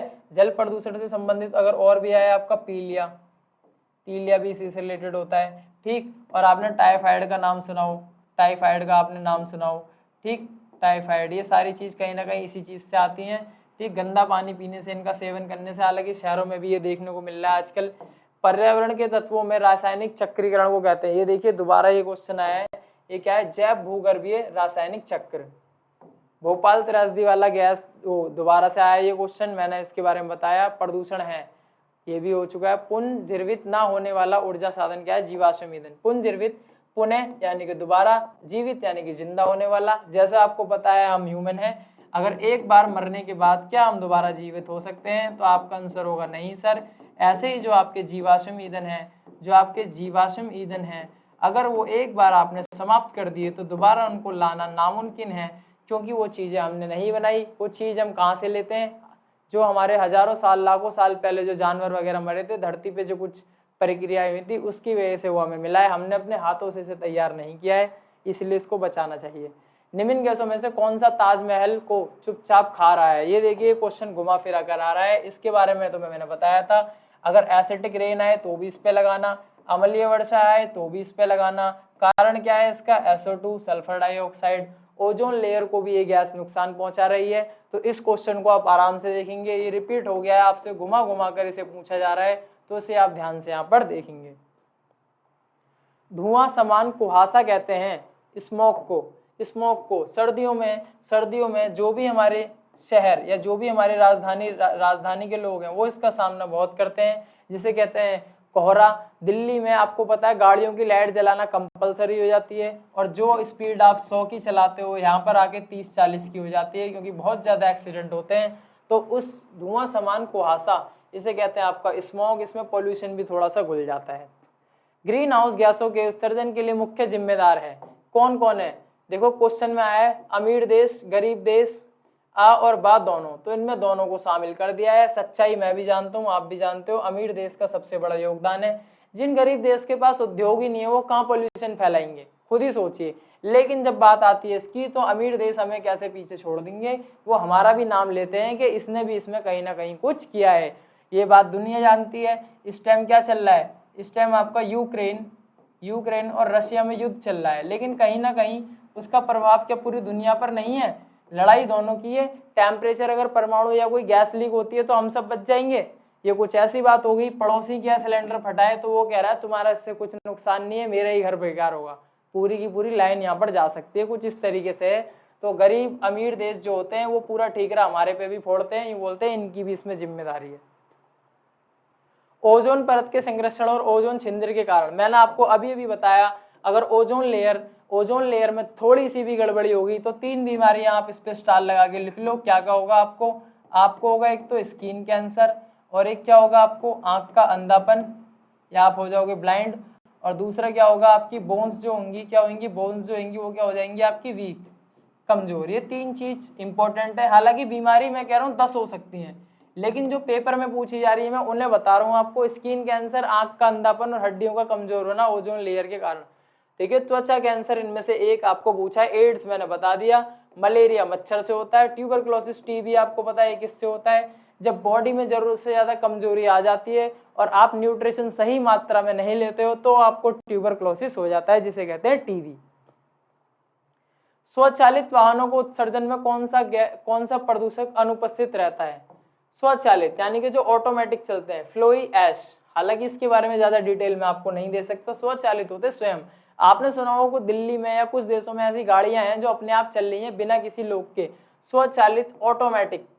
स्वचालित वाहनों के उत्सर्जन कौन सा प्रदूषक अनुपस्थित है? तो फ्लाई ऐश। ग्रीन हाउस प्रभाव से संबंधित है, किससे संबंधित है? Global warming. ग्लोबल वार्मिंग क्या होती है? मैं आपको बात करूं, आपने पिक्चरों में, स्कूल वगैरह में कुछ ऐसी चीज देखी होगी जो क्या होता है, आपके ऑफिस वगैरह में ऐसे करके रखी रहती है, इसमें अलग अलग कलर होते हैं। ये क्या होता है? ये आपकी जो पृथ्वी है उसी का एक मॉडल होता है। इसी को क्या बोलते हैं? इसी को इंग्लिश में बोलते हैं आपका ग्लोब। क्या बोलते हैं? आपका ग्लोब। पृथ्वी का एक ऐसा 3D मॉडल जो आपको दिखा रहा है कि हमारी जो पृथ्वी है वो कैसी है। तो ग्रीन हाउस गैस प्रभावित करते हैं किसको? ग्लोबल वार्मिंग को। जब ये जो हमारा ग्लोब है या ये गोला है, जब जरूरत से ज्यादा गर्मी यहाँ फैल जाएगी तो इसको क्या लगने लगेगी? मान के चलिए ग्लोब है, क्या है? ग्लोब। तो इसको क्या लगने लगेगी? गर्मी। कुछ इस तरीके से इसका हाल होगा। क्या हाल होगा?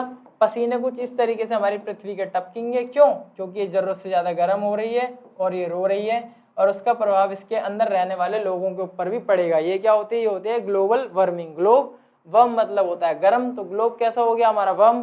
कारण इसके सबको पता है। कारण पता है? नहीं पता? कारण क्या है आपके? पॉल्यूशन। क्या है कारण आपका? पॉल्यूशन इसका कारण है।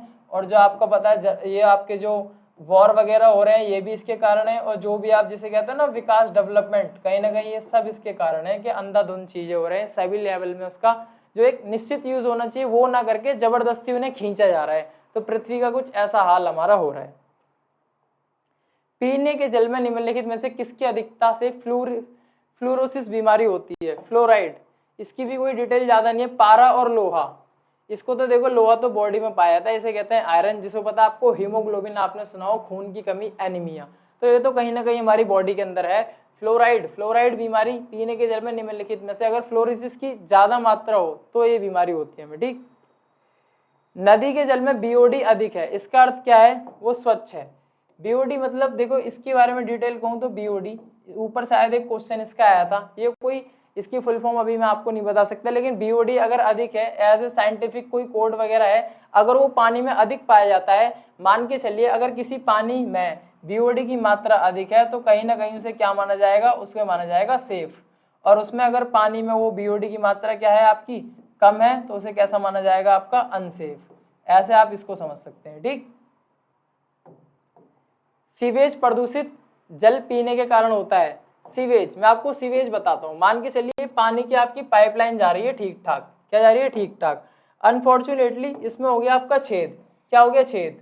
छेद हो गया, पानी आपका यहाँ से ये निकलने लग गया, और इसी के बराबर में से जा रही है आपकी सीवेज। सीवेज क्या होता है? आपका गटर का पाइप जिसमें होता है गंदा पानी टॉयलेट वगैरह का, तो उसमें से वो भी इसमें पानी निकल रहा है। अब वो क्या हुआ? वो जो गंदा पानी था आपका, यहाँ से इसमें भी होल हो गया, इसमें जाके मिल गया। जब वो दोनों पानी मिल गए तो कहीं ना कहीं यहाँ पर जो पानी जाएगा वो गंदा पानी और साफ पानी दोनों मिक्स होके जाएगा।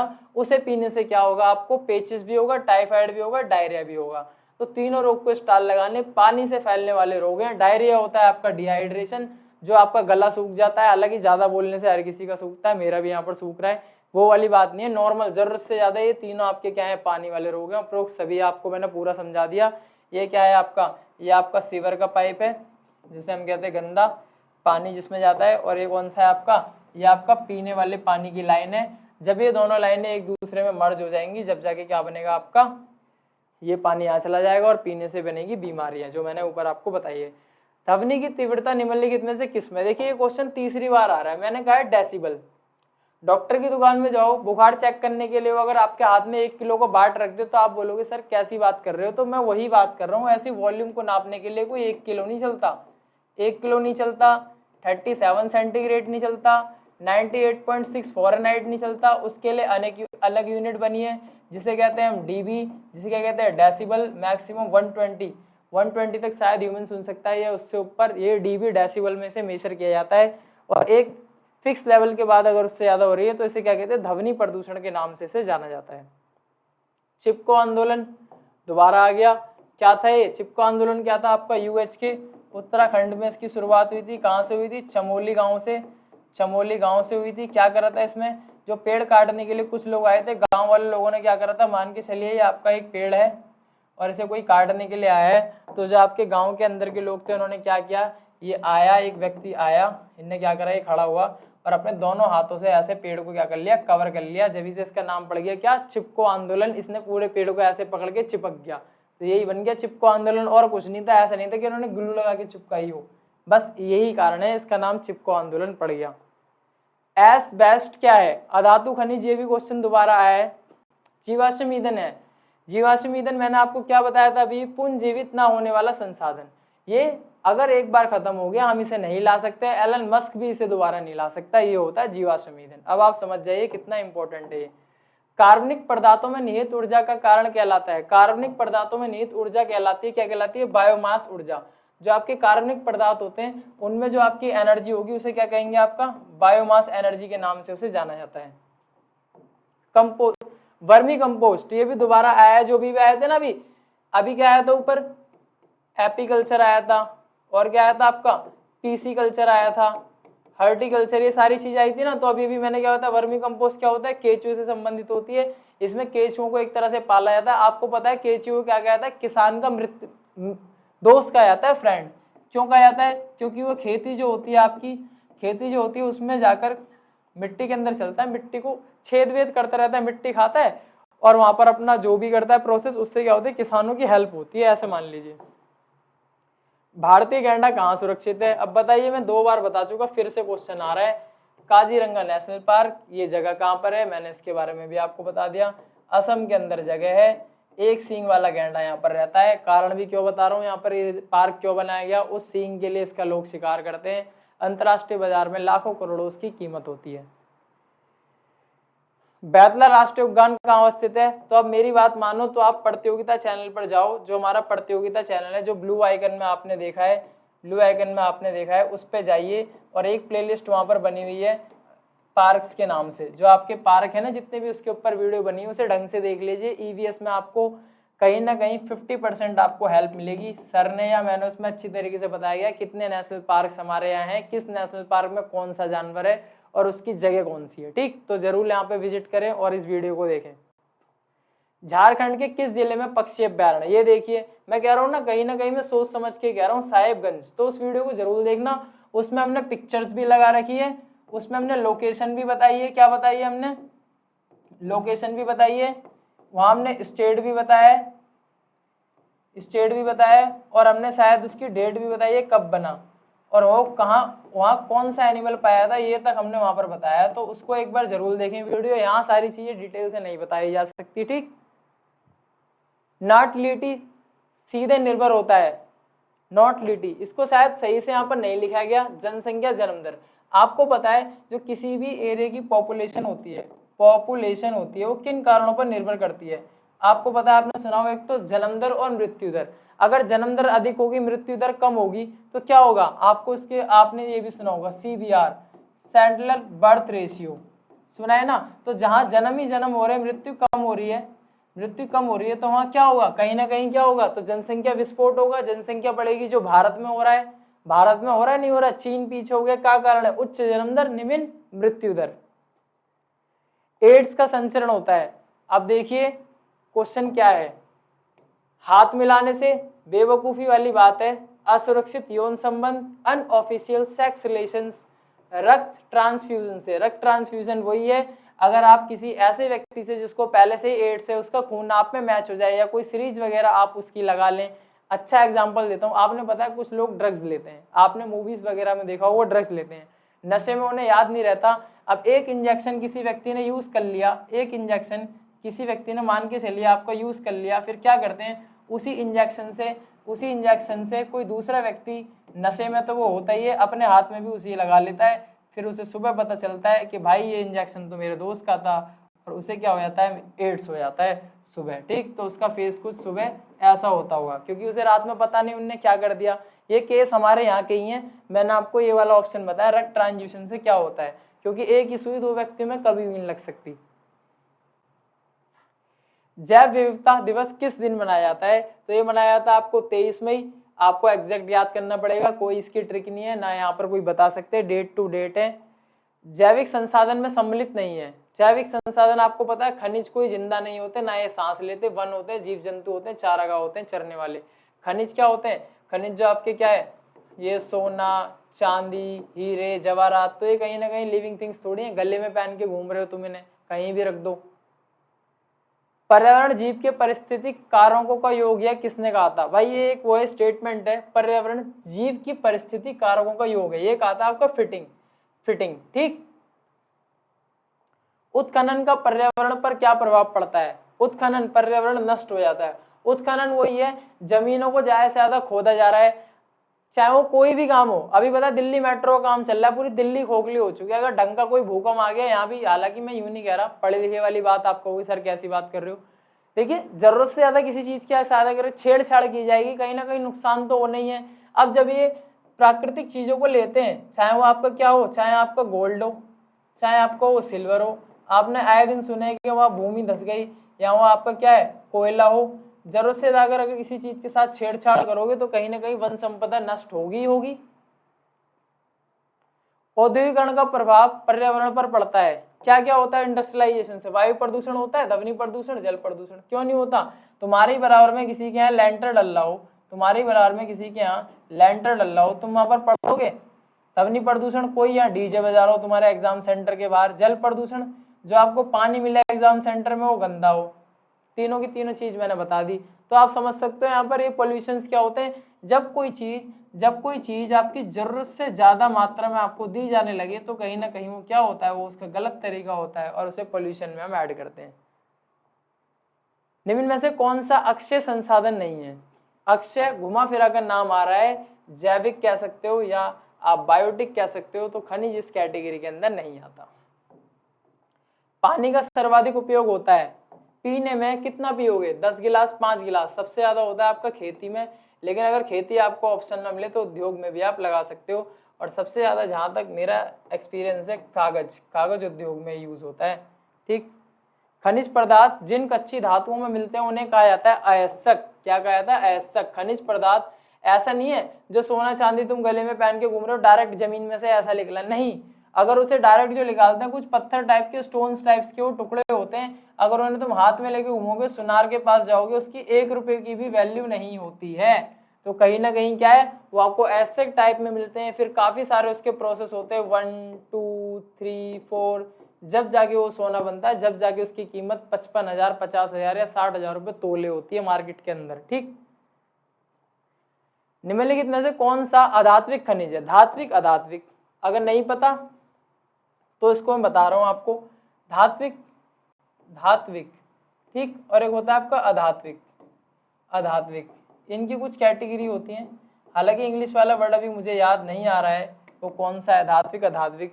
तो जिप्सम कौन सा होता है आपका अधात्विक कैटेगरी में होता है। देखिए धात्विक की लोह और अलोह, लोह खनिज और अलोह खनिज ऐसे भी इन्हें कहते हैं।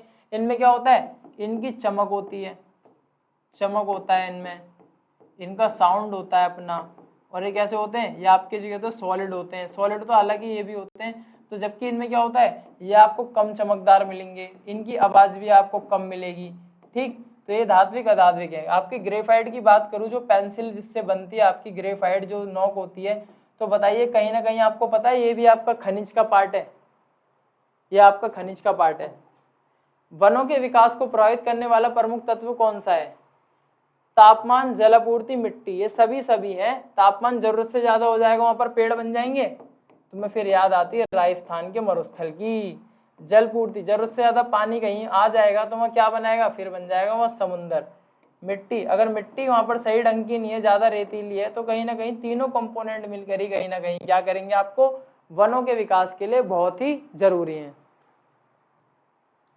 कांटेदार वृक्ष और वह कटीली झाड़ियां किस प्रकार की वनस्पति है, मरुद्भिद कांटेदार, ये आपको कहाँ पाई जाएगी, जहां पर रेतीली जमीन होगी। आपने देखा होगा पिक्चर्स वगैरह में, मूवीज वगैरह में, जो आपके क्या होते हैं, आपके जो होते हैं कैक्टस के पेड़, आपके क्या होते हैं, आपके कैक्टस के पेड़, आपने कुछ इस तरीके से वहां पर देखे होंगे, खड़े रहते हैं आपके क्या कैक्टस के पेड़ वगैरह ठीक।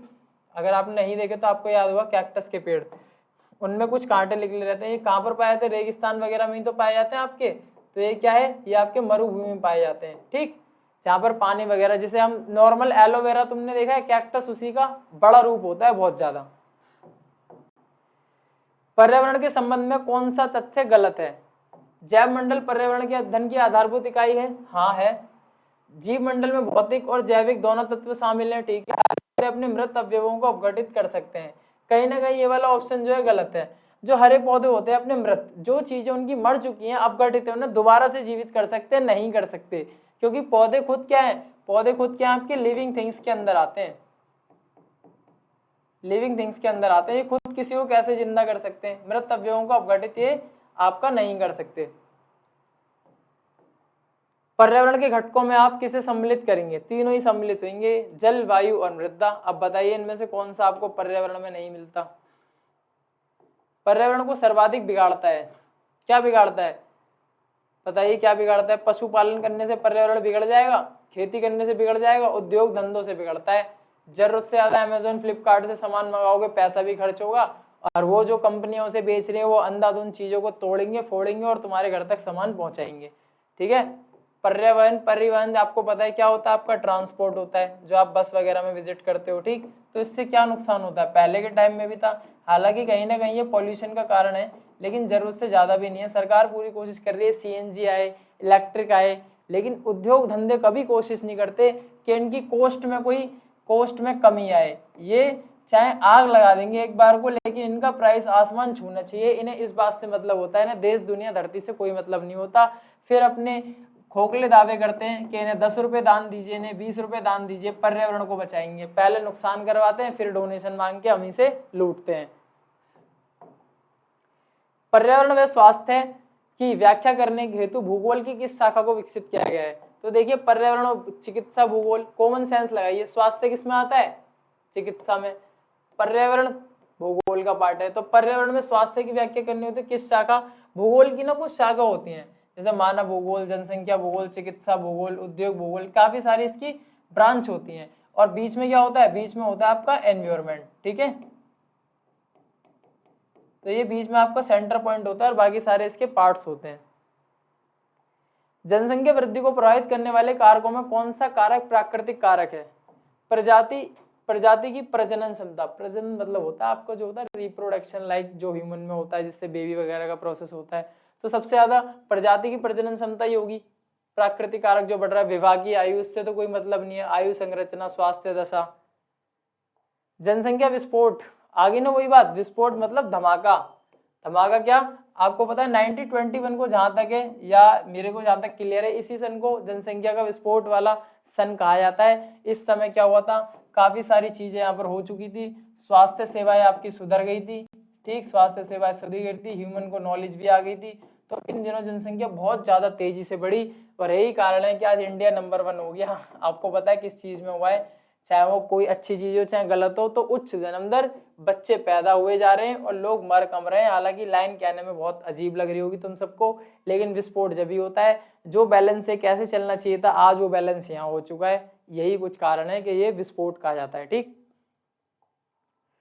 पर्यावरण संरक्षण हेतु संयुक्त राष्ट्र संघ द्वारा प्रथम मानव पर्यावरण सम्मेलन, देखिए स्टॉकहोम, कितनी बार रिपीट हो गया है? 1978, चाहे ब्राजील लगाओ चाहे स्टॉकहोम लगाओ। और रियो डी जेनेरियो में जो हुआ था ये 1992 में हुआ था। इसी का नाम है पृथ्वी सम्मेलन के नाम से भी इसे जाना जाता है, ठीक। भारत में वन्य जीव संरक्षण अधिनियम 1972 में आया। कब आया? 1972 में ये एक्ट आया था। जैव विविधता में सम्मिलित है। अब इसके बारे में दोबारा नहीं बताऊंगा। क्या है? पेड़ पौधे, जीव जंतु, अति सूक्ष्म जीवाणु, क्या है ये? कहीं ना कहीं जैव विविधता के अंदर आपके आते हैं। मानव तथा पर्यावरण के परिवर्तनशील संबंधों का विशद विवरण मिलता है, किसमें मिलता है? मानव और पारिस्थितिक में, ठीक। विश्व में औद्योगिक विकास का प्रारंभ हुआ था, कब हुआ था? इंडस्ट्रियलाइजेशन का आपका आरंभ हुआ था 19वीं शताब्दी में। आपको पता है 1991 आपने अगर पढ़ा हो तो एलपीजी आया था, लिबरलाइजेशन, है ना। और उसके बाद ग्लोबलाइजेशन, वैश्वीकरण आपने पढ़ा होगा। धीरे धीरे जब ये आया, पूरी दुनिया एक दूसरे से इस तरह कनेक्ट हो गई कि आज आप जूता पहनने नेपाल का, टी शर्ट पहनने आप जापान की, और आप जो शायद आप जो बाइक यूज कर रहे हैं वो आप यूज कर रहे हैं मान के चलिए, हालांकि आप जो ट्रिमर यूज कर रहे हैं मान के चलिए वो है आपका चाइना का। तो आप खुद ही देख लीजिए आपके खुद के घर में कितने ब्रांड हैं। तो ये ग्लोबलाइजेशन की ही देन है, नहीं तो आज भी हम पार्ले जी खाते, ना कि कोई और कंपनी जैसे डार्क फैंटेसी या हाइड एंड सीक। हालांकि पार्ले की कंपनी है, ये आपको मैंने बताया, ये कहीं ना कहीं यही कारण था कि जो इतनी चीजें अब बदल रही हैं हमारे सामने। पारिस्थितिक विकास की सतत अवधारणा है। पारिस्थितिक विकास की सतत अवधारणा है। सतत मतलब कंटिन्यूस, जो चलती रहे। असंतुलित, जब बैलेंस ही बिगड़ जाएगा, जब बैलेंस बिगड़ जाएगा। पारिस्थितिक, असंतुलित पारिस्थितिक विकास, सम्मिलित पारिस्थितिक विकास, सतत पारिस्थितिक विकास। तो इसमें इनमें से सभी ये बताया गया। हालांकि ये वाला ऑप्शन मेरे को थोड़ा यहाँ पर कंफ्यूज कर रहा है, ठीक, इसे आप एक बार चेक कर लेंगे दोबारा से। हालांकि पारिस्थितिक विकास की सतत अवधारणा है। सतत पारिस्थितिक विकास, असंतुलित पारिस्थितिक, असंतुलित कहीं ना कहीं इसमें ऐड नहीं होना चाहिए मेरे अंदाजे से, ठीक। पारिस्थितिक तंत्र की गुणवत्ता आधारित होती है, किस पे होती है? जैविक घटकों पर, अजैविक घटकों पर, दोनों इसमें सम्मिलित होते हैं, जैविक और अजैविक, बायोटिक एवं अबायोटिक। निम्नलिखित में से कौन सा पर्यावरण तत्व नहीं है? पर्यावरण के अंदर बस्तियां नहीं आती। पर्यावरण क्या आती है आपकी? नेचुरल चीज। क्या आती है आपकी? नेचुरल चीज, जो ह्यूमन ने नहीं बनाई, ना उसकी बनाने की औकात है। जिसके अंदर आपका क्या क्या आता है, थोड़ा सा बता रहा हूँ आपको। आपका आता है वाटर, क्या आता है? वाटर आपका आता है, ठीक। सॉइल आपका आता है, और आपका एयर आपका आता है। मैंने कुछ ही बताया, ये हमने इनमें से कुछ भी नहीं बनाया, नाम बना सकते। प्रभावकारी दशाओं की वह संपूर्ण योग जिसमें जिन रहते कहलाता है। ये थोड़ा यहाँ पर जो इसमें शायद लिखने में कुछ गलती हुई है इसमें। प्रभावकारी दशाओं का वह संपूर्ण योग जिसमें हम सब रह जीवन संभव है, वो कहलाता है पर्यावरण। मानव तथा पर्यावरण के बदलते संबंधों का अध्ययन कहाँ मिलता है आपको? मानव पारिस्थितिक में, ठीक। भूस्खलन सर्वाधिक प्रभाव कहाँ होता है भूस्खलन का? भूस्खलन होता है जो आपकी, जो पहाड़ वगैरह पे आप देखते हो लैंडस्लाइडिंग होती है। अभी आपको पता है, चाहे उत्तराखंड में आप कभी गए हो, या बर्फ वगैरह जब पड़ती है तो एकदम से आपको पता है बड़े बड़े पहाड़ वहां पर खिसक जाते हैं, चट्टाने गिरती हैं। आपने उसमें कौन सी पिक्चर है वो, ट्यूबलाइट, जिसमें सलमान खान ऐसे करके एक हाथ करता है, वो पहाड़ एकदम से खिसक जाता है, वहां के लोग उसका मजाक बनाते हैं। तो ये पर्वतीय क्षेत्रों में ज्यादा होता है। वो शूटिंग भी आपने देखी होगी इसी किसी एरिया की थी, ठीक, जहां पर उसके बड़े भाई को सोहेल खान को दिखाया गया है। पर्यावरण ह्रास होता है। पर्यावरण ह्रास क्या होता है? प्राकृतिक प्रकोप से, प्राकृतिक आपदा से ह्रास होता है, मतलब नुकसान, किसी भी चीज का नुकसान। अब बताइए, प्राकृतिक प्रकोप अभी आपको चला गुजरात में जो आया हुआ प्राकृतिक आपदा, फ्लड जो आपको उत्तराखंड में आया था, पर्यावरण आघात, तीनों ही चीज कहीं ना कहीं क्या करती हैं? आपका ह्रास करती हैं, बहुत ज्यादा आपका नुकसान करती हैं। विश्व में सबसे अधिक जनसंख्या वृद्धि वाला महाद्वीप अफ्रीका, कौन सा है? अफ्रीका। जनसंख्या वृद्धि को प्रभावित करने वाले कारकों में कौन सा प्राकृतिक कार्य है? प्रजाति की प्रजनन क्षमता। क्वेश्चन हुआ है दोबारा रिपीट, तो यहाँ लगा लेंगे हम स्टार। जनसंख्या विस्फोट संबंधित है, ये क्वेश्चन रिपीट हो चुका है एक और बार। 2001 के अनुसार भारत की जनसंख्या, इसको लगा लेंगे इंपॉर्टेंट, मैंने अभी आपको बताया था 102.70 थी। बात आए 2011 की, जो सेंसस हुआ था 1 to 1, जहां तक मेरा अंदाजा था ये वाली थी। और अभी लेटेस्ट की बात करूं जो 2021 में आनी थी, ये अभी तक हुई नहीं है। अगर आपको 2001 पूछे तो ये वाला ऑप्शन आना चाहिए आपके सामने, 2011 पूछे तो 121 ये वाला आना चाहिए। लेटेस्ट वाला जो अभी कह रहे हो ना कि चाइना पीछे छोड़ दिया, बुक में अगर आपकी छपके आ गया है तो लगा देना, अगर बुक में छपके नहीं आया तो अभी भी आपको चाइना को नंबर 1 पे रखना पड़ेगा, और नंबर 2 पे आपको इंडिया को रखना पड़ेगा। हालांकि मुझे पता है तुम सब इंडिया को कह रहे हो, लेकिन बुक में जब तक नहीं मानेंगे, सरकार हमारी ऐसी है, जो उसने कह दिया वही मानना पड़ता है। 1999 से 2000 तक देश में जनसंख्या वृद्धि की दर क्या थी? 23.34%, यानी कि 23.34%, मतलब 1% होता है किस दर से चीजें बढ़ रही थी, ठीक। जैसे अभी आप कुछ डाउनलोडिंग करते हैं, वहां पर स्पीड आती है 1 MB पर सेकंड, 2 MB पर सेकंड। तो ऐसी जनसंख्या की उस टाइम क्या थी? 23.34% जो थी बढ़ने की उसकी दर थी। पान परियोजना ने देश की विशिष्ट वनस्पतियों को नष्ट कर दिया, ये कथन किसका है? ये डॉक्टर माधव ने कहा था। डॉक्टर माधव ने क्या कहा था? जो हमारे जो बांध बने हैं, डैम बने हुए हैं, इन्होंने क्या कहा है, जो वनस्पतियां हैं, जब कोई एक क्षेत्र था, आपको पता है जब कोई डैम बनता है जहां से उसका पानी वगैरह रोका जाता है, उसके आसपास के जो आपके गांव होते हैं, जो भी एरिया वगैरह होते हैं, पूरे के पूरे क्या होते हैं? खाली करवा लिए जाते हैं। अगर आपने रजनीकांत की एक पिक्चर देखी होगी, लिंगा मूवी आपने देखी होगी, तो उसमें आपने देखा होगा रजनीकांत क्या करता है, उस दूसरे ब्रिटिश एम्पायर को 100 गुना पैसे देके वो चीजें खरीदता है, पूरा पूरा गांव वहां से खाली हो जाता है। तो कहीं ना कहीं भाई, जहां वो चीजें या प्रोजेक्ट बनेगा, जगह तो उसके लिए चाहिए ही चाहिए। तो डॉक्टर माधव कहते हैं कि बांध परियोजना में देश की विशिष्ट वनस्पतियों को नष्ट कर दिया। कहीं ना कहीं इसका फायदा भी है तो नुकसान भी है। कोई भी ऐसी चीज नहीं है दुनिया में जिसके सिर्फ फायदे ही फायदे हो, चाहे वो आपकी पढ़ाई क्यों ना हो।